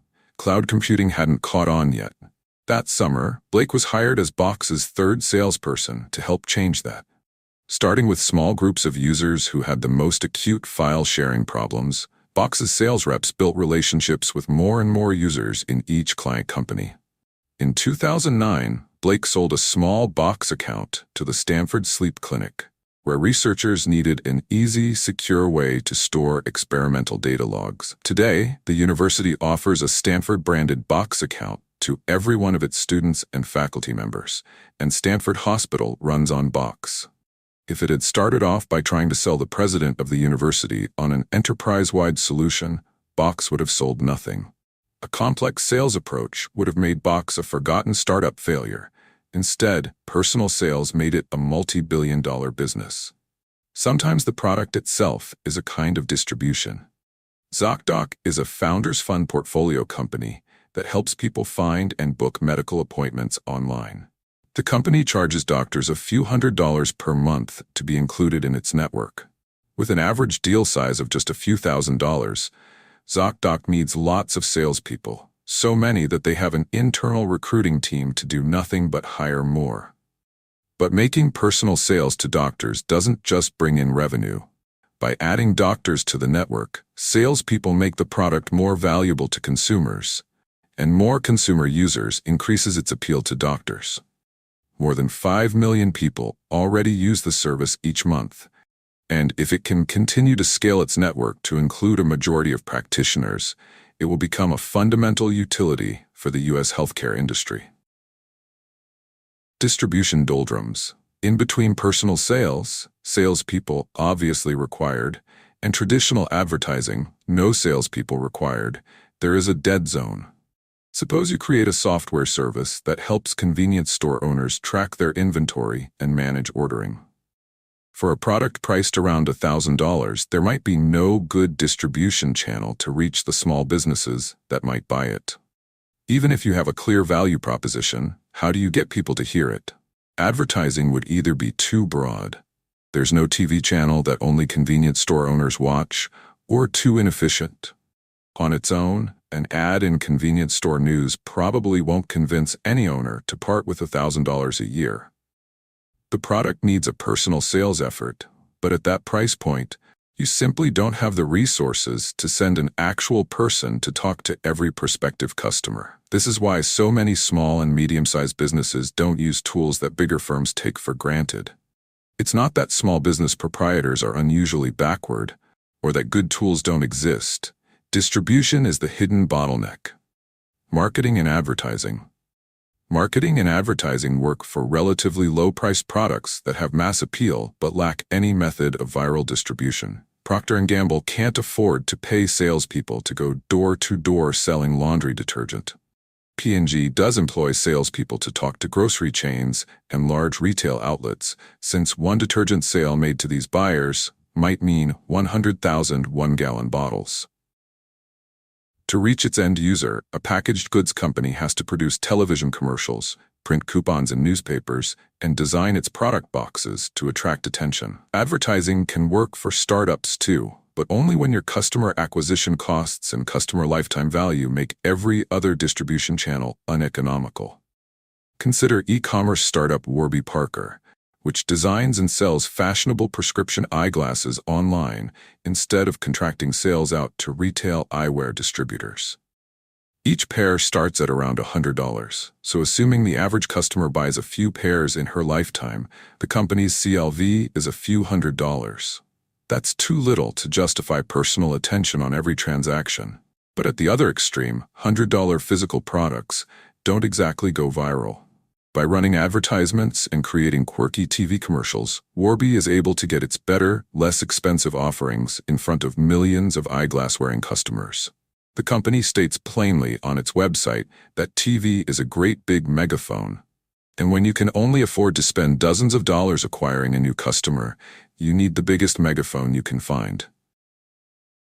Every entrepreneur envies a recognizable ad campaign, but startups should resist the temptation to compete with bigger companies in the endless contest to put on the most memorable TV spots or the most elaborate PR stunts. I know this from experience. At PayPal, we hired James Doohan, who played Scotty on Star Trek, to be our official spokesman.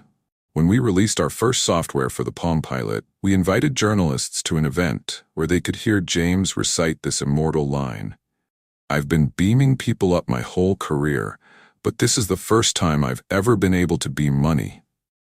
It flopped. The few who actually came to cover the event weren't impressed. We were all nerds, so we had thought Scotty, the chief engineer, could speak with more authority than, say, Captain Kirk. Just like a salesman, Kirk was always showboating out in some exotic locale and leaving it up to the engineers to bail him out of his own mistakes. We were wrong. When Priceline.com cast William Shatner, the actor who played Kirk, in a famous series of TV spots, it worked for them. But by then, Priceline was a major player. No early-stage startup can match big companies' advertising budgets.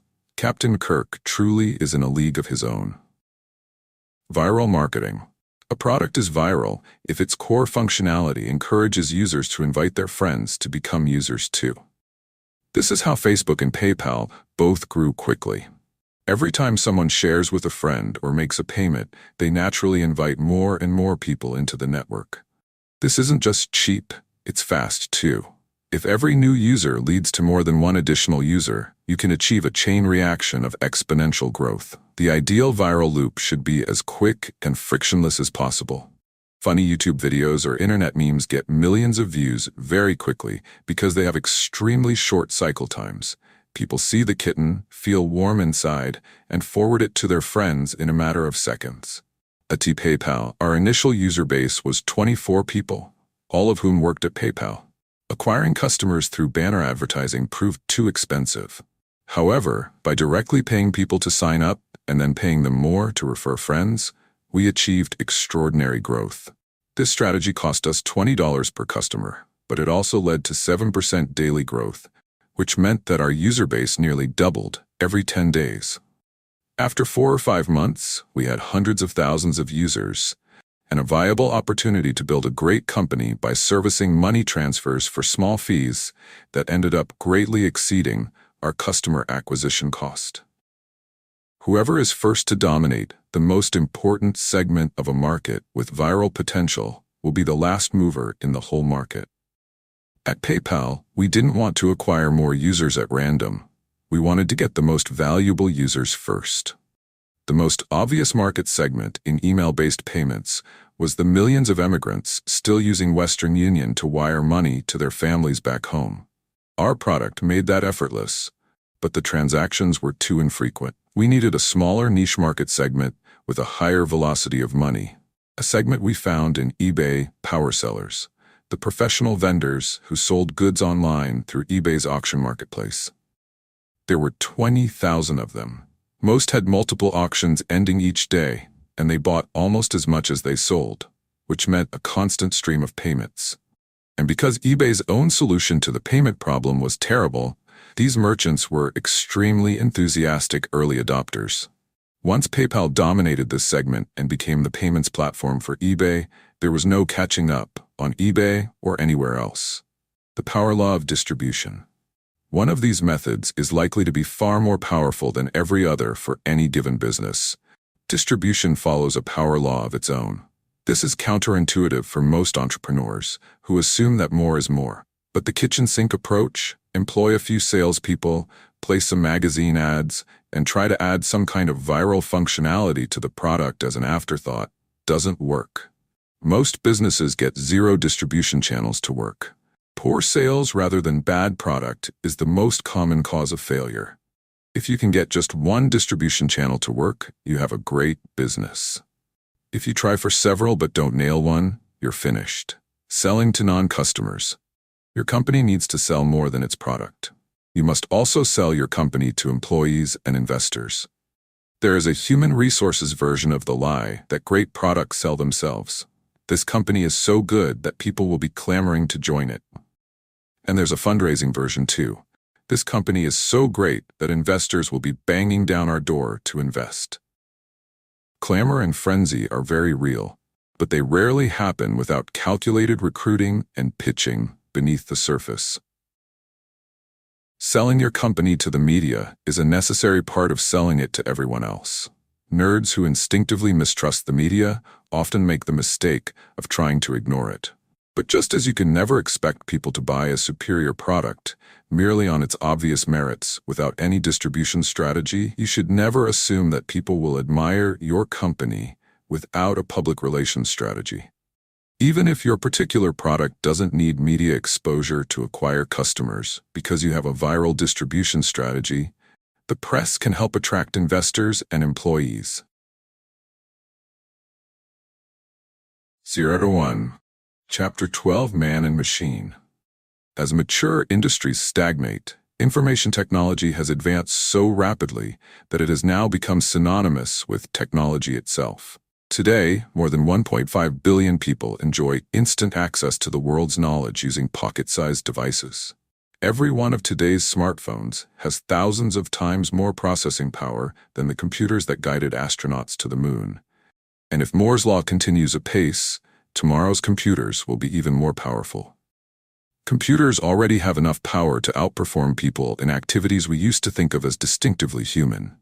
In 1997, IBM's Deep Blue defeated world chess champion Garry Kasparov. Jeopardy's best-ever contestant, Ken Jennings, succumbed to IBM's Watson in 2011. And Google's self-driving cars are already on California roads today. Dale Earnhardt Jr. needn't feel threatened by them, but The Guardian worries, on behalf of the millions of chauffeurs and cabbies in the world, that self-driving cars could drive the next wave of unemployment. Everyone expects computers to do more in the future, so much more that some wonder, 30 years from now, will there be anything left for people to do? Software is eating the world, venture capitalist Mark Andreessen has announced with a tone of inevitability. VC Andy Kessler sounds almost gleeful when he explains that the best way to create productivity is to get rid of people. Forbes captured a more anxious attitude when it asked readers, "Will a machine replace you?" Futurists can seem like they hope the answer is yes. Luddites are so worried about being replaced that they would rather we stop building new technology altogether. Neither side questions the premise that better computers will necessarily replace human workers. But that premise is wrong. Computers are complements for humans, not substitutes. The most valuable businesses of coming decades will be built by entrepreneurs who seek to empower people, rather than try to make them obsolete. Substitution versus complementarity. 15 years ago, American workers were worried about competition from cheaper Mexican substitutes, and that made sense, because humans really can substitute for each other.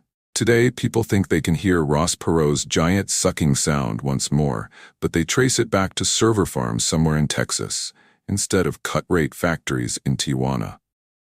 Americans fear technology in the near future, because they see it as a replay of the globalization of the near past. But the situations are very different. People compete for jobs and for resources. Computers compete for neither. Globalization means substitution. When Perot warned about foreign competition, both George H.W. Bush and Bill Clinton preached the gospel of free trade. Since every person has a relative strength at some particular job, in theory, the economy maximizes wealth when people specialize according to their advantages and then trade with each other. In practice, it's not unambiguously clear how well free trade has worked, for many workers at least.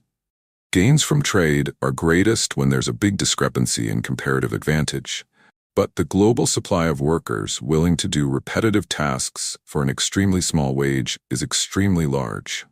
People don't just compete to supply labor, they also demand the same resources. While American consumers have benefited from access to cheap toys and textiles from China, they've had to pay higher prices for the gasoline newly desired by millions of Chinese motorists. Whether people eat shark fins in Shanghai or fish tacos in San Diego, they all need food and they all need shelter. And desire doesn't stop at subsistence. People will demand ever more as globalization continues. Now that millions of Chinese peasants can finally enjoy a secure supply of basic calories, they want more of them to come from pork instead of just grain. The convergence of desire is even more obvious at the top. All oligarchs have the same taste in crystal.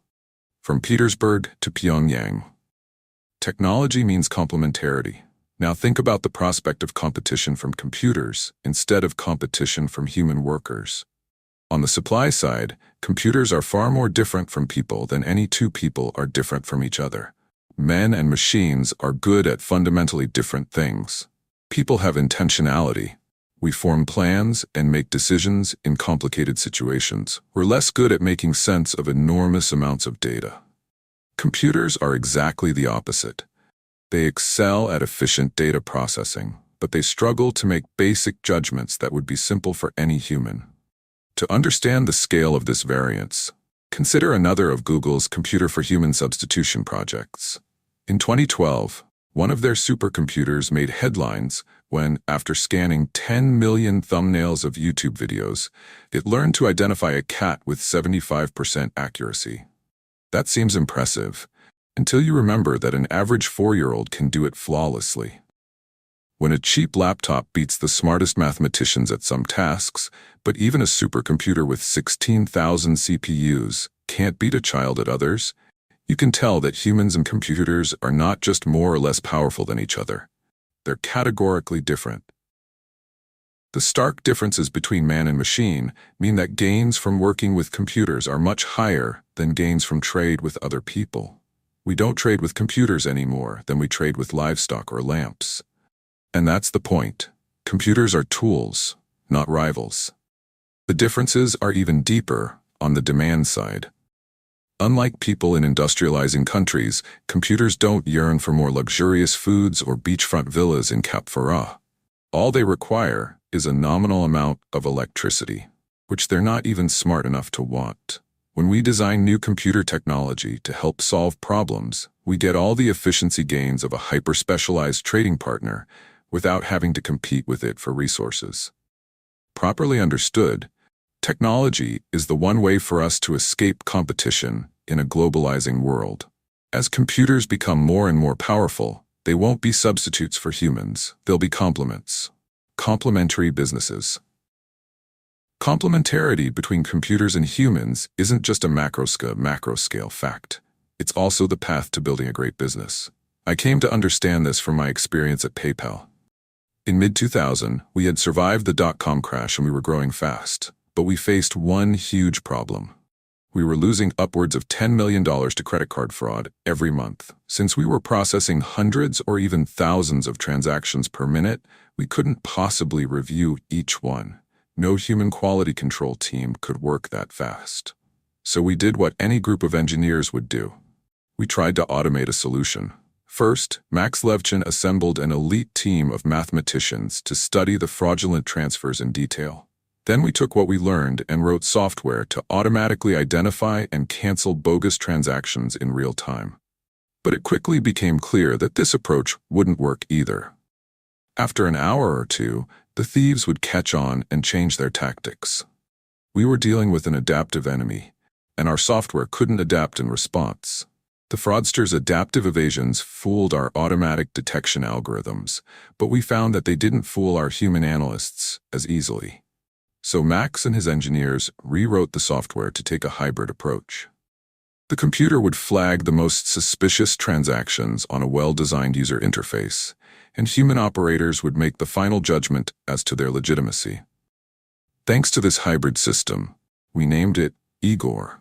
After the Russian fraudster who bragged that we'd never be able to stop him, we turned our first quarterly profit in the first quarter of 2002, as opposed to a quarterly loss of $29.3 million 1 year before. The FBI asked us if we'd let them use Igor to help detect financial crime, and Max was able to boast, grandiosely but truthfully, that he was the Sherlock Holmes of the Internet underground. This kind of man-machine symbiosis enabled PayPal to stay in business, which in turn enabled hundreds of thousands of small businesses to accept the payments they needed to thrive on the Internet. None of it would have been possible without the man-machine solution, even though most people would never see it or even hear about it. I continued to think about this after we sold PayPal in 2002. If humans and computers together could achieve dramatically better results than either could attain alone, what other valuable businesses could be built on this core principle? The next year I pitched Alex Karp, an old Stanford classmate, and Stephen Cohen, a software engineer, on a new startup idea. We would use the human-computer hybrid approach from PayPal's security system to identify terrorist networks and financial fraud. We already knew the FBI was interested, and in 2004, we founded Palantir, a software company that helps people extract insight from divergent sources of information.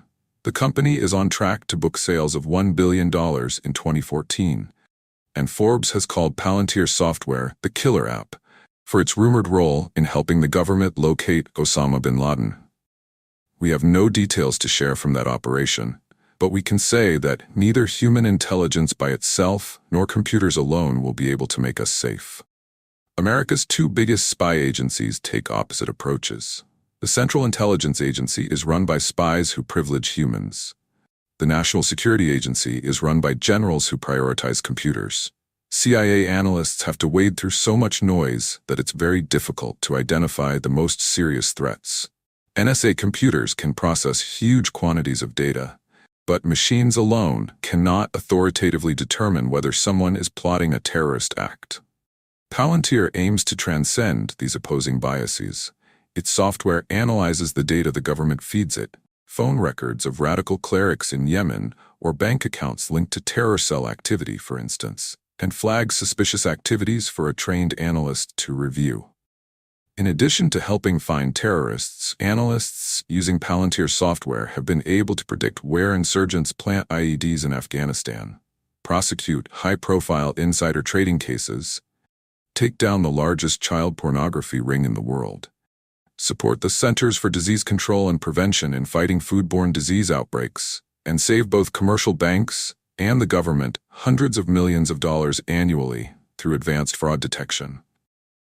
Advanced software made this possible, but even more important were the human analysts, prosecutors, scientists, and financial professionals without whose active engagement the software would have been useless. Think of what professionals do in their jobs today. Lawyers must be able to articulate solutions to thorny problems in several different ways. The pitch changes, depending on whether you're talking to a client, opposing counsel, or a judge. Doctors need to marry clinical understanding with an ability to communicate it to non-expert patients. And good teachers aren't just experts in their disciplines. They must also understand how to tailor their instruction to different individuals' interests and learning styles. Computers might be able to do some of these tasks, but they can't combine them effectively. Better technology in law, medicine, and education won't replace professionals. It will allow them to do even more. LinkedIn has done exactly this for recruiters. When LinkedIn was founded in 2003, they didn't poll recruiters to find discrete pain points in need of relief. And they didn't try to write software that would replace recruiters outright. Recruiting is part detective work and part sales. You have to scrutinize applicants' history, assess their motives and compatibility, and persuade the most promising ones to join you. Effectively, replacing all those functions with a computer would be impossible. Instead, LinkedIn set out to transform how recruiters did their jobs. Today, more than 97% of recruiters use LinkedIn and its powerful search and filtering functionality to source job candidates, and the network also creates value for the hundreds of millions of professionals who use it to manage their personal brands. If LinkedIn had tried to simply replace recruiters with technology, they wouldn't have a business today. The ideology of computer science. Why do so many people miss the power of complementarity? It starts in school. Software engineers tend to work on projects that replace human efforts because that's what they're trained to do. Academics make their reputations through specialized research. Their primary goal is to publish papers, and publication means respecting the limits of a particular discipline. For computer scientists, that means reducing human capabilities into specialized tasks that computers can be trained to conquer one by one. Just look at the trendiest fields in computer science today. The very term machine learning evokes imagery of replacement, and its boosters seem to believe that computers can be taught to perform almost any task, so long as we feed them enough training data. Any user of Netflix or Amazon has experienced the results of machine learning firsthand. Both companies use algorithms to recommend products based on your viewing and purchase history. Feed them more data, and the recommendations get ever better. Google Translate works the same way, providing rough but serviceable translations into any of the 80 languages it supports.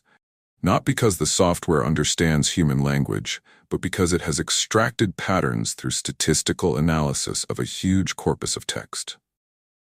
The other buzzword that epitomizes a bias toward substitution is big data. Today's companies have an insatiable appetite for data, mistakenly believing that more data always creates more value. But big data is usually dumb data. Computers can find patterns that elude humans, but they don't know how to compare patterns from different sources or how to interpret complex behaviors. Actionable insights can only come from a human analyst or the kind of generalized artificial intelligence that exists only in science fiction. We have let ourselves become enchanted by big data only because we exoticize technology.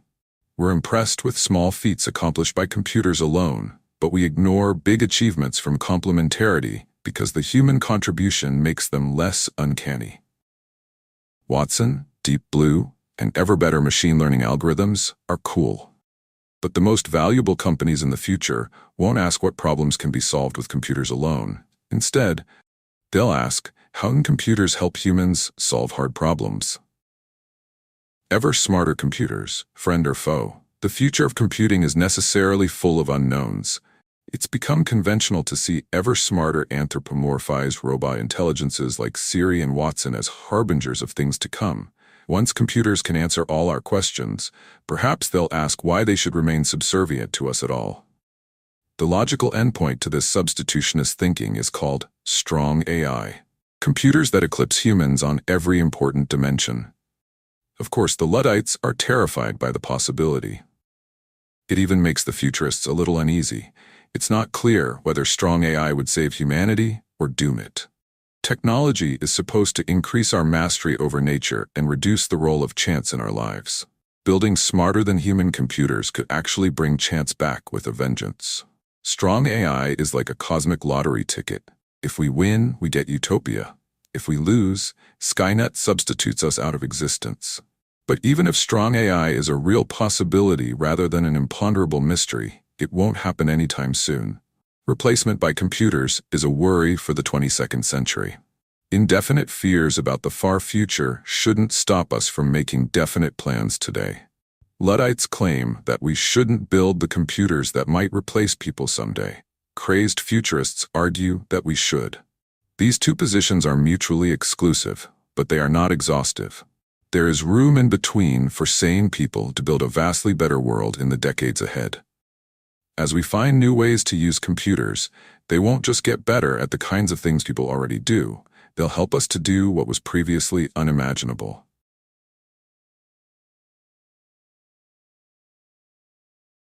0 to 1. Chapter 13, Seeing Green. At the start of the 21st century, everyone agreed that the next big thing was clean technology. It had to be. In Beijing, the smog had gotten so bad that people couldn't see from building to building. Even breathing was a health risk. Bangladesh, with its arsenic-laden water wells, was suffering what the New York Times called the biggest mass poisoning in history. In the U.S., Hurricanes Ivan and Katrina were said to be harbingers of the coming devastation from global warming. Al Gore implored us to attack these problems with the urgency and resolve that has previously been seen only when nations mobilized for war. People got busy. Entrepreneurs started thousands of clean tech companies, and investors poured more than $50 billion into them. So began the quest to cleanse the world. It didn't work. Instead of a healthier planet, we got a massive clean tech bubble. Solyndra is the most famous green ghost, but most clean tech companies met similarly disastrous ends. More than 40 solar manufacturers went out of business or filed for bankruptcy in 2012 alone. The leading index of alternative energy companies shows the bubble's dramatic deflation. Why did clean tech fail? Conservatives think they already know the answer. As soon as green energy became a priority for the government, it was poisoned. But there really were, and there still are, good reasons for making energy a priority. And the truth about clean tech is more complex and more important than government failure. Most clean tech companies crashed because they neglected one or more of the 7 questions that every business must answer. 1. The engineering question. Can you create breakthrough technology instead of incremental improvements? 2. The timing question. Is now the right time to start your particular business? 3. The monopoly question. Are you starting with a big share of a small market? 4. The people question. Do you have the right team? 5. The distribution question. Do you have a way to not just create, but deliver your product? 6. The durability question. Will your market position be defensible 10 and 20 years into the future? 7. The secret question. Have you identified a unique opportunity that others don't see? We've discussed these elements before. Whatever your industry, any great business plan must address every one of them. If you don't have good answers to these questions, you'll run into lots of bad luck and your business will fail. If you nail all 7, you'll master fortune and succeed. Even getting 5 or 6 correct might work. But the striking thing about the clean tech bubble was that people were starting companies with 0 good answers, and that meant hoping for a miracle. It's hard to know exactly why any particular clean tech company failed, since almost all of them made several serious mistakes. But since any one of those mistakes is enough to doom your company, it's worth reviewing clean tech's losing scorecard in more detail. The engineering question. A great technology company should have proprietary technology an order of magnitude better than its nearest substitute. But clean tech companies rarely produce 2x, let alone 10x, improvements. Sometimes their offerings were actually worse than the products they sought to replace.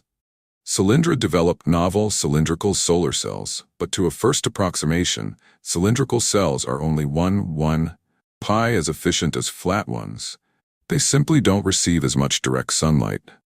The company tried to correct for this deficiency by using mirrors to reflect more sunlight to hit the bottoms of the panels. But it's hard to recover from a radically inferior starting point. Companies must strive for 10x better, because merely incremental improvements often end up meaning no improvement at all for the end user. Suppose you develop a new wind turbine that's 20% more efficient than any existing technology when you test it in the laboratory. That sounds good at first, but the lab result won't begin to compensate for the expenses and risks faced by any new product in the real world. And even if your system really is 20% better on net for the customer who buys it, people are so used to exaggerated claims that you'll be met with skepticism when you try to sell it. Only when your product is 10x better can you offer the customer transparent superiority. The timing question. Clean tech entrepreneurs worked hard to convince themselves that their appointed hour had arrived. When he announced his new company in 2008, SpectraWatt CEO Andrew Wilson stated that the solar industry is akin to where the microprocessor industry was in the late 1970s. There is a lot to be figured out and improved. The second part was right, but the microprocessor analogy was way off. Ever since the first microprocessor was built in 1970, computing advanced not just rapidly, but exponentially. Look at Intel's early product release history. The first silicon solar cell, by contrast, was created by Bell Labs in 1954, more than a half-century before Wilson's press release. Photovoltaic efficiency improved in the intervening decades, but slowly and linearly. Bell's first solar cell had about 6% efficiency. Neither today's crystalline silicon cells nor modern thin-film cells have exceeded 25% efficiency in the field. There were few engineering developments in the mid-2000s to suggest impending liftoff. Entering a slow-moving market can be a good strategy, but only if you have a definite and realistic plan to take it over. The failed clean tech companies had none. The monopoly question. In 2006, billionaire technology investor John Doerr announced that green is the new red, white, and blue. He could have stopped at red. As Doerr himself said, internet-sized markets are in the billions of dollars. The energy markets are in the trillions. What he didn't say is that huge trillion-dollar markets mean ruthless, bloody competition. Others echoed Doerr over and over. In the 2000s, I listened to dozens of clean tech entrepreneurs begin fantastically rosy PowerPoint presentations with all too true tales of trillion-dollar markets, as if that were a good thing. Clean tech executives emphasized the bounty of an energy market big enough for all comers, but each one typically believed that his own company had an edge. In 2006, Dave Pierce, CEO of solar manufacturer Mia Solar, admitted to a congressional panel that his company was just one of several very strong startups working on one particular kind of thin-film solar cell development. Minutes later, Pierce predicted that Mia Solar would become the largest producer of thin-film solar cells in the world within a year's time. That didn't happen, but it might not have helped them anyway. Thin film is just one of more than a dozen kinds of solar cells. Customers won't care about any particular technology unless it solves a particular problem in a superior way. And if you can't monopolize a unique solution for a small market, you'll be stuck with vicious competition. That's what happened to Mia Solar, which was acquired in 2013 for hundreds of millions of dollars, less than its investors had put into the company.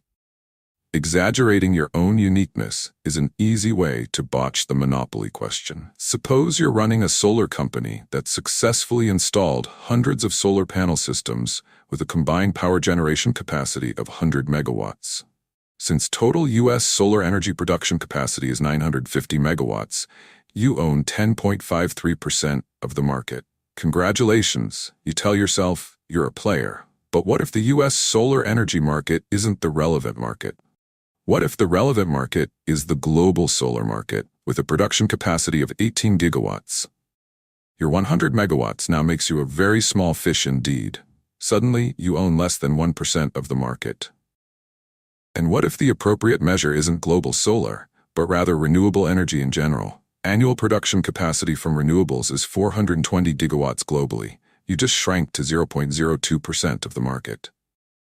And compared to the total global power generation capacity of 15,000 gigawatts, your 100 megawatts is just a drop in the ocean. Clean tech entrepreneurs thinking about markets was hopelessly confused. They would rhetorically shrink their market in order to seem differentiated, only to turn around and ask to be valued based on huge, supposedly lucrative markets. But you can't dominate a submarket if it's fictional, and huge markets are highly competitive, not highly attainable. The people question. Energy problems are engineering problems, so you would expect to find nerds running clean tech companies.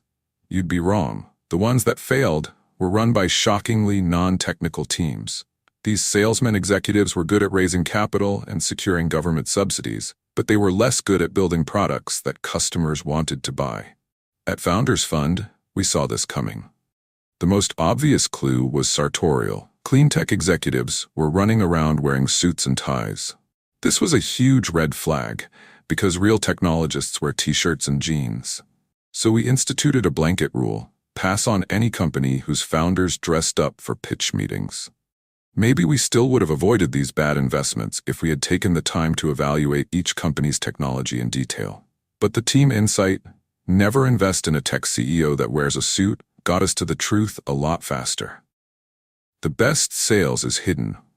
There's nothing wrong with a CEO who can sell, but if he actually looks like a salesman, he's probably bad at sales and worse at tech. The distribution question.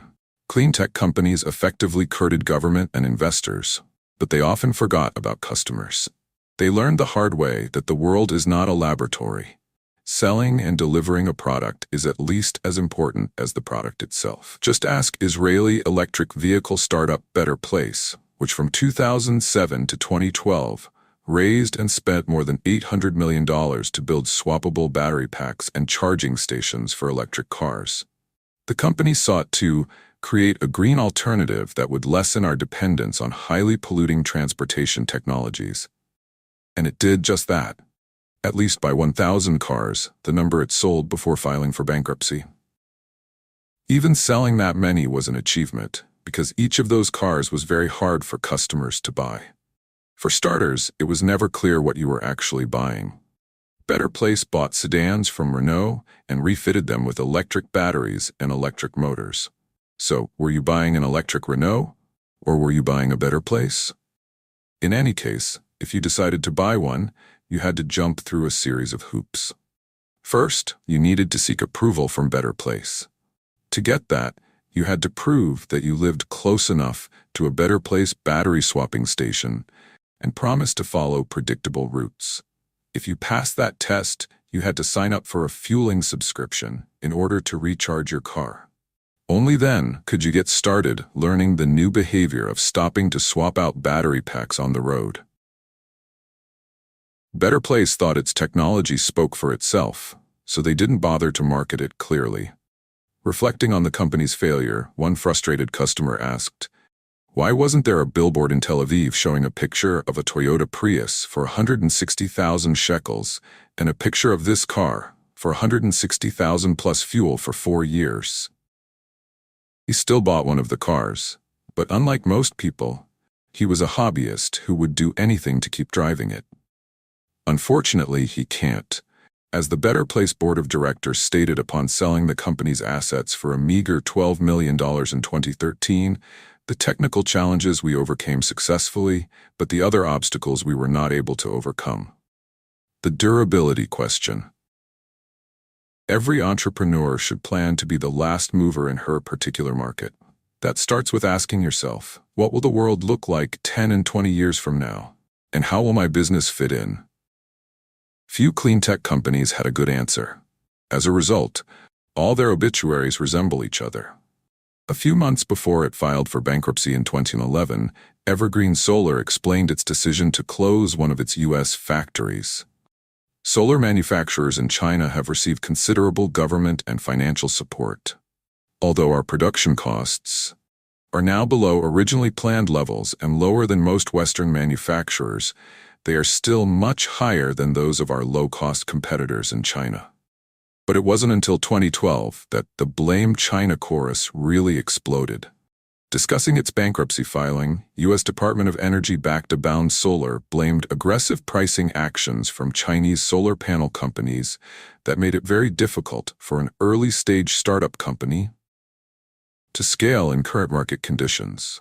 When solar panel maker Energy Conversion Devices failed in February 2012, it went beyond blaming China in a press release and filed a $950 million lawsuit against 3 prominent Chinese solar manufacturers, the same companies that Solindra's trustees in bankruptcy sued later that year, on the grounds of attempted monopolization, conspiracy, and predatory pricing. But was competition from Chinese manufacturers really impossible to predict? Clean tech entrepreneurs would have done well to rephrase the durability question and ask, what will stop China from wiping out my business? Without an answer, the result shouldn't have come as a surprise. Beyond the failure to anticipate competition in manufacturing the same green products, clean tech embraced misguided assumptions about the energy market as a whole. An industry premised on the supposed twilight of fossil fuels was blindsided by the rise of fracking. In 2000, just 1.7% of America's natural gas came from fracked shale. 5 years later, that figure had climbed to 4.1%. Nevertheless, nobody in cleantech took this trend seriously. Renewables were the only way forward. Fossil fuels couldn't possibly get cheaper or cleaner in the future. But they did. The secret question. Every cleantech company justified itself with conventional truths about the need for a cleaner world. They deluded themselves into believing that an overwhelming social need for alternative energy solutions implied an overwhelming business opportunity for cleantech companies of all kinds. Consider how conventional it had become by 2006 to be bullish on solar. That year, President George W. Bush heralded a future of solar roofs that will enable the American family to be able to generate their own electricity. Investor and cleantech executive Bill Gross declared that the potential for solar is enormous. Suvi Sharma, then CEO of solar manufacturer Solaria, admitted that while there is a gold rush feeling to solar, there's also real gold here, or in our case, sunshine. But rushing to embrace the convention sent scores of solar panel companies, Q-Cells, Evergreen Solar, SpectraWatt, and even Gross's own Energy Innovations, to name just a few, from promising beginnings to bankruptcy court very quickly. Each of the casualties had described their bright futures using broad conventions on which everybody agreed. Great companies have secrets, specific reasons for success that other people don't see. The myth of social entrepreneurship. Cleantech entrepreneurs aimed for more than just success as most businesses define it. The cleantech bubble was the biggest phenomenon and the biggest flop in the history of social entrepreneurship. This philanthropic approach to business starts with the idea that corporations and nonprofits have until now been polar opposites. Corporations have great power, but they're shackled to the profit motive. Nonprofits pursue the public interest, but they're weak players in the wider economy. Social entrepreneurs aim to combine the best of both worlds and do well by doing good. Usually they end up doing neither. The ambiguity between social and financial goals doesn't help. But the ambiguity in the word social is even more of a problem. If something is socially good, is it good for society or merely seen as good by society? Whatever is good enough to receive applause from all audiences can only be conventional, like the general idea of green energy. Progress isn't held back by some difference between corporate greed and nonprofit goodness. Instead, we're held back by the sameness of both. Just as corporations tend to copy each other, nonprofits all tend to push the same priorities. Clean tech shows the result: hundreds of undifferentiated products, all in the name of one overbroad goal. Doing something different is what's truly good for society, and it's also what allows a business to profit by monopolizing a new market. The best projects are likely to be overlooked, not trumpeted by a crowd. The best problems to work on are often the ones nobody else even tries to solve. Tesla 7 for 7. Tesla is one of the few clean tech companies started last decade to be thriving today. They rode the social buzz of clean tech better than anyone, but they got the 7 questions right, so their success is instructive. Technology. Tesla's technology is so good that other car companies rely on it. Daimler uses Tesla's battery packs. Mercedes-Benz uses a Tesla powertrain. Toyota uses a Tesla motor. General Motors has even created a task force to track Tesla's next moves. But Tesla's greatest technological achievement isn't any single part or component, but rather its ability to integrate many components into one superior product. The Tesla Model S sedan, elegantly designed from end to end, is more than the sum of its parts. Consumer Reports rated it higher than any other car ever reviewed, and both Motor Trend and Automobile magazines named it their 2013 Car of the Year. Timing. In 2009, it was easy to think that the government would continue to support clean tech. Green jobs were a political priority, federal funds were already earmarked, and Congress even seemed likely to pass cap-and-trade legislation. But where others saw generous subsidies that could flow indefinitely, Tesla CEO Elon Musk rightly saw a one-time-only opportunity. In January 2010, about a year and a half before Solyndra imploded under the Obama administration and politicized the subsidy question, Tesla secured a $465 million loan from the U.S. Department of Energy. A $500 million subsidy was unthinkable in the mid-2000s. It's unthinkable today. There was only one moment where that was possible, and Tesla played it perfectly. Monopoly. Tesla started with a tiny submarket that it could dominate, the market for high-end electric sports cars. Since the first Roadster rolled off the production line in 2008, Tesla sold only about 3,000 of them. But at $109,000 apiece, that's not trivial. Starting small allowed Tesla to undertake the necessary R&D to build the slightly less expensive Model S. And now Tesla owns the luxury electric sedan market too. They sold more than 20,000 sedans in 2013, and now Tesla is in prime position to expand to broader markets in the future. Team. Tesla's CEO is the consummate engineer and salesman, so it's not surprising that he's assembled a team that's very good at both. Elon describes his staff this way. If you're at Tesla, you're choosing to be at the equivalent of special forces. There's the regular army, and that's fine. But if you are working at Tesla, you're choosing to step up your game.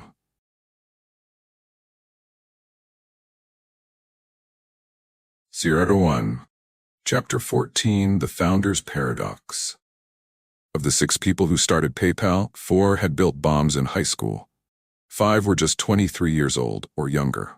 4 of us had been born outside the United States. 3 had escaped here from communist countries, Yupan from China, Luke Nosek from Poland, and Max Levchin from Soviet Ukraine. Building bombs was not what kids normally did in those countries at that time. The 6 of us could have been seen as eccentric. My first ever conversation with Luke was about how he'd just signed up for cryonics, to be frozen upon death in hope of medical resurrection. Max claimed to be without a country and proud of it. His family was put into diplomatic limbo when the USSR collapsed while they were escaping to the US. Russ Simmons had escaped from a trailer park to the top math and science magnet school in Illinois. Only Ken Howery fit the stereotype of a privileged American childhood. He was PayPal's sole Eagle Scout, but Kenny's peers thought he was crazy to join the rest of us and make just 1/3 of the salary he had been offered by a big bank. So even he wasn't entirely normal. The PayPal team in 1999. Are all founders unusual people, or do we just tend to remember and exaggerate whatever is most unusual about them? More important, which personal traits actually matter in a founder? This chapter is about why it's more powerful but at the same time more dangerous for a company to be led by a distinctive individual instead of an interchangeable manager. The difference engine. Some people are strong, some are weak, some are geniuses, some are dullards, but most people are in the middle. Plot where everyone falls and you'll see a bell curve. Since so many founders seem to have extreme traits, you might guess that a plot showing only founders' traits would have fatter tails with more people at either end. But that doesn't capture the strangest thing about founders. Normally, we expect opposite traits to be mutually exclusive. A normal person can't be both rich and poor at the same time, for instance. But it happens all the time to founders. Startup CEOs can be cash poor, but millionaires on paper. They may oscillate between sullen jerkiness and appealing charisma. Almost all successful entrepreneurs are simultaneously insiders and outsiders. And when they do succeed, they attract both fame and infamy. When you plot them out, founders' traits appear to follow an inverse normal distribution. Where does this strange and extreme combination of traits come from? They could be present from birth, nature, or acquired from an individual's environment, nurture. But perhaps founders aren't really as extreme as they appear.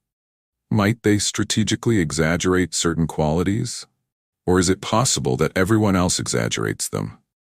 All of these effects can be present at the same time, and whenever present, they powerfully reinforce each other. The cycle usually starts with unusual people and ends with them acting and seeming even more unusual. As an example, take Sir Richard Branson, the billionaire founder of the Virgin Group. He could be described as a natural entrepreneur.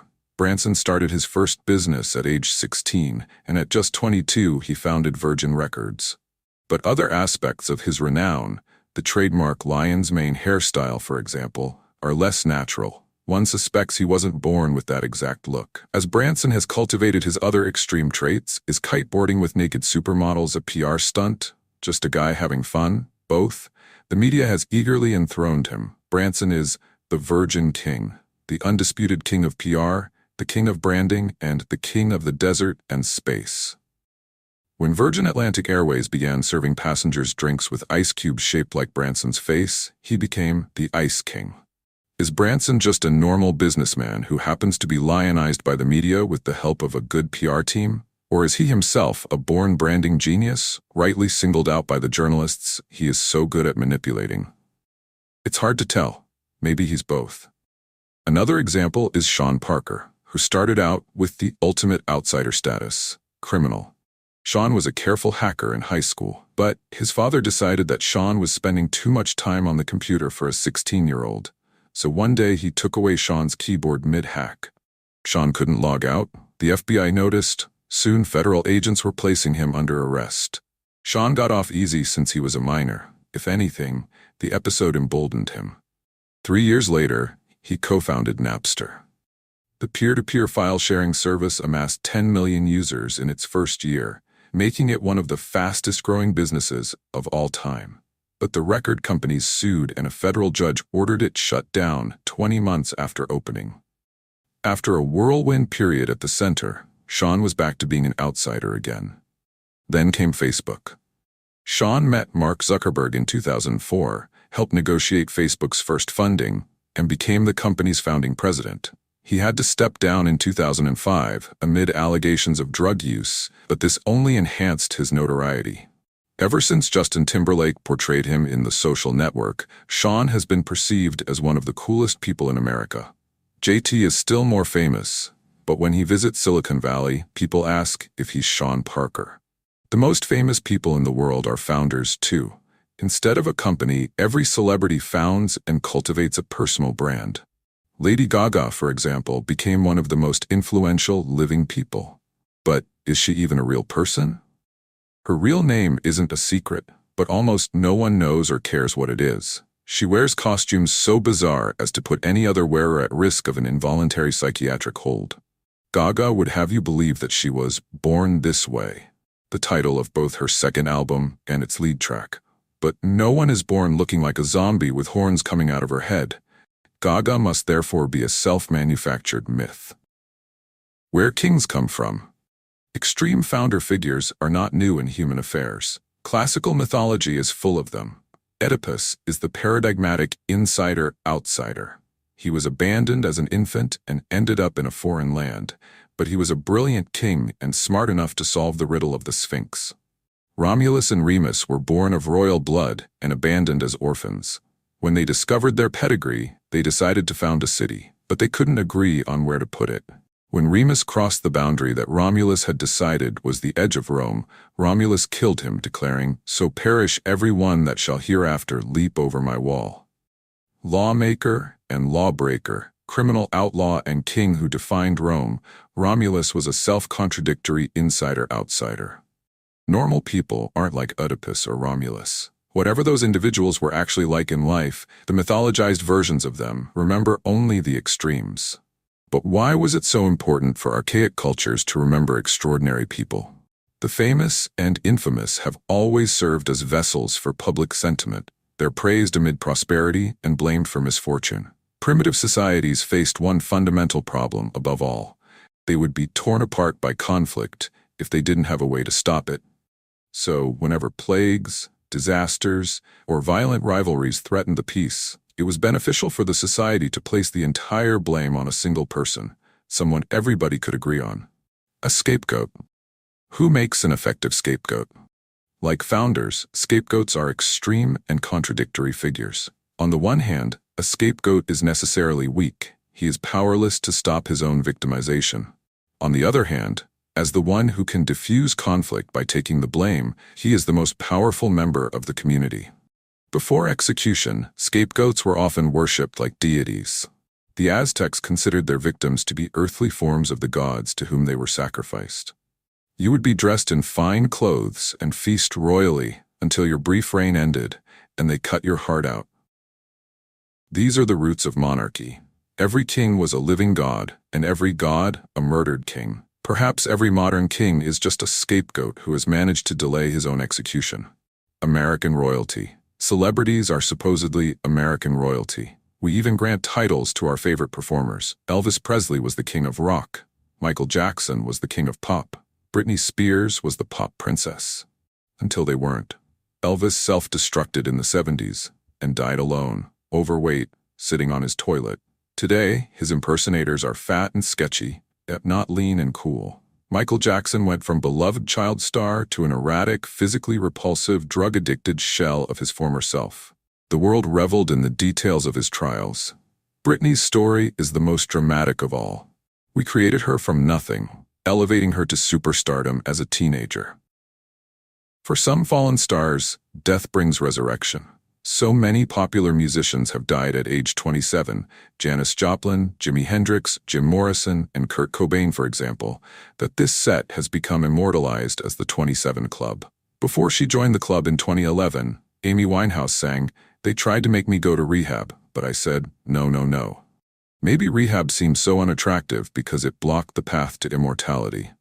Perhaps the only way to be a rock god forever is to die an early death.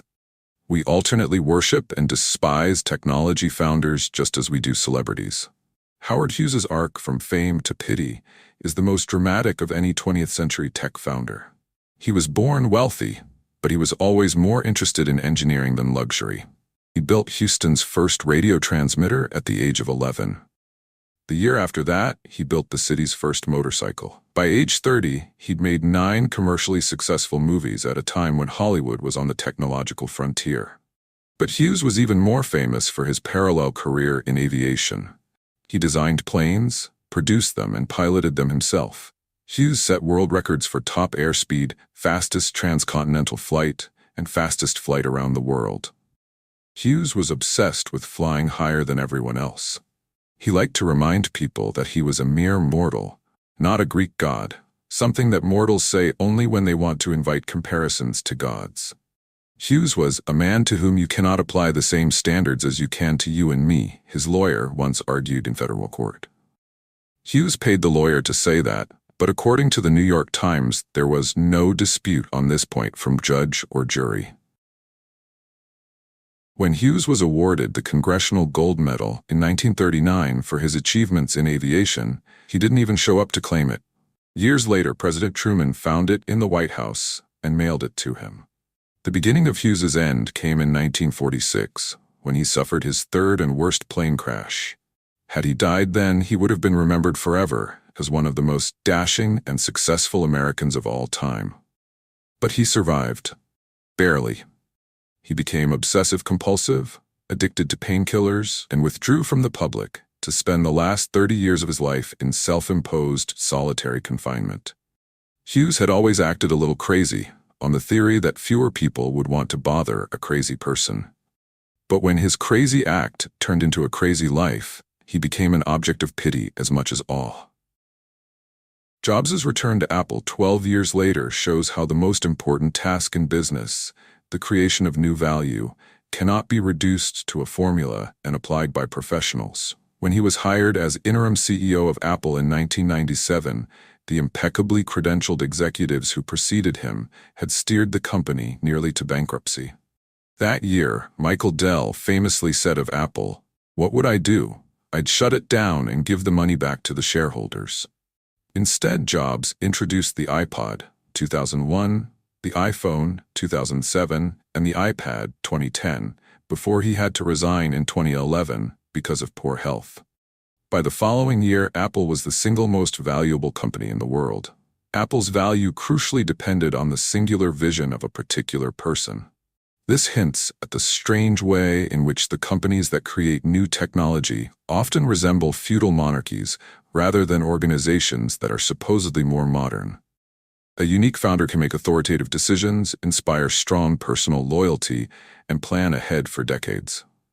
Paradoxically, impersonal bureaucracies staffed by trained professionals can last longer than any lifetime, but they usually act with short time horizons. The lesson for business is that we need founders. If anything, we should be more tolerant of founders who seem strange or extreme. We need unusual individuals to lead companies beyond mere incrementalism. The lesson for founders is that individual prominence and adulation can never be enjoyed except on the condition that it may be exchanged for individual notoriety and demonization at any moment. So be careful. Above all, Don't overestimate your own power as an individual. Founders are important, not because they are the only ones whose work has value, but rather because a great founder can bring out the best work from everybody at his company. That we need individual founders in all their peculiarity does not mean that we are called to worship Ayn Randian prime movers who claim to be independent of everybody around them. In this respect, Rand was a merely half-great writer. Her villains were real, but her heroes were fake. There is no Galt's Gulch. There is no secession from society. To believe yourself invested with divine self-sufficiency is not the mark of a strong individual, but of a person who has mistaken the crowd's worship or jeering for the truth. The single greatest danger for a founder is to become so certain of his own myth that he loses his mind. But an equally insidious danger for every business is to lose all sense of myth and mistake disenchantment for wisdom.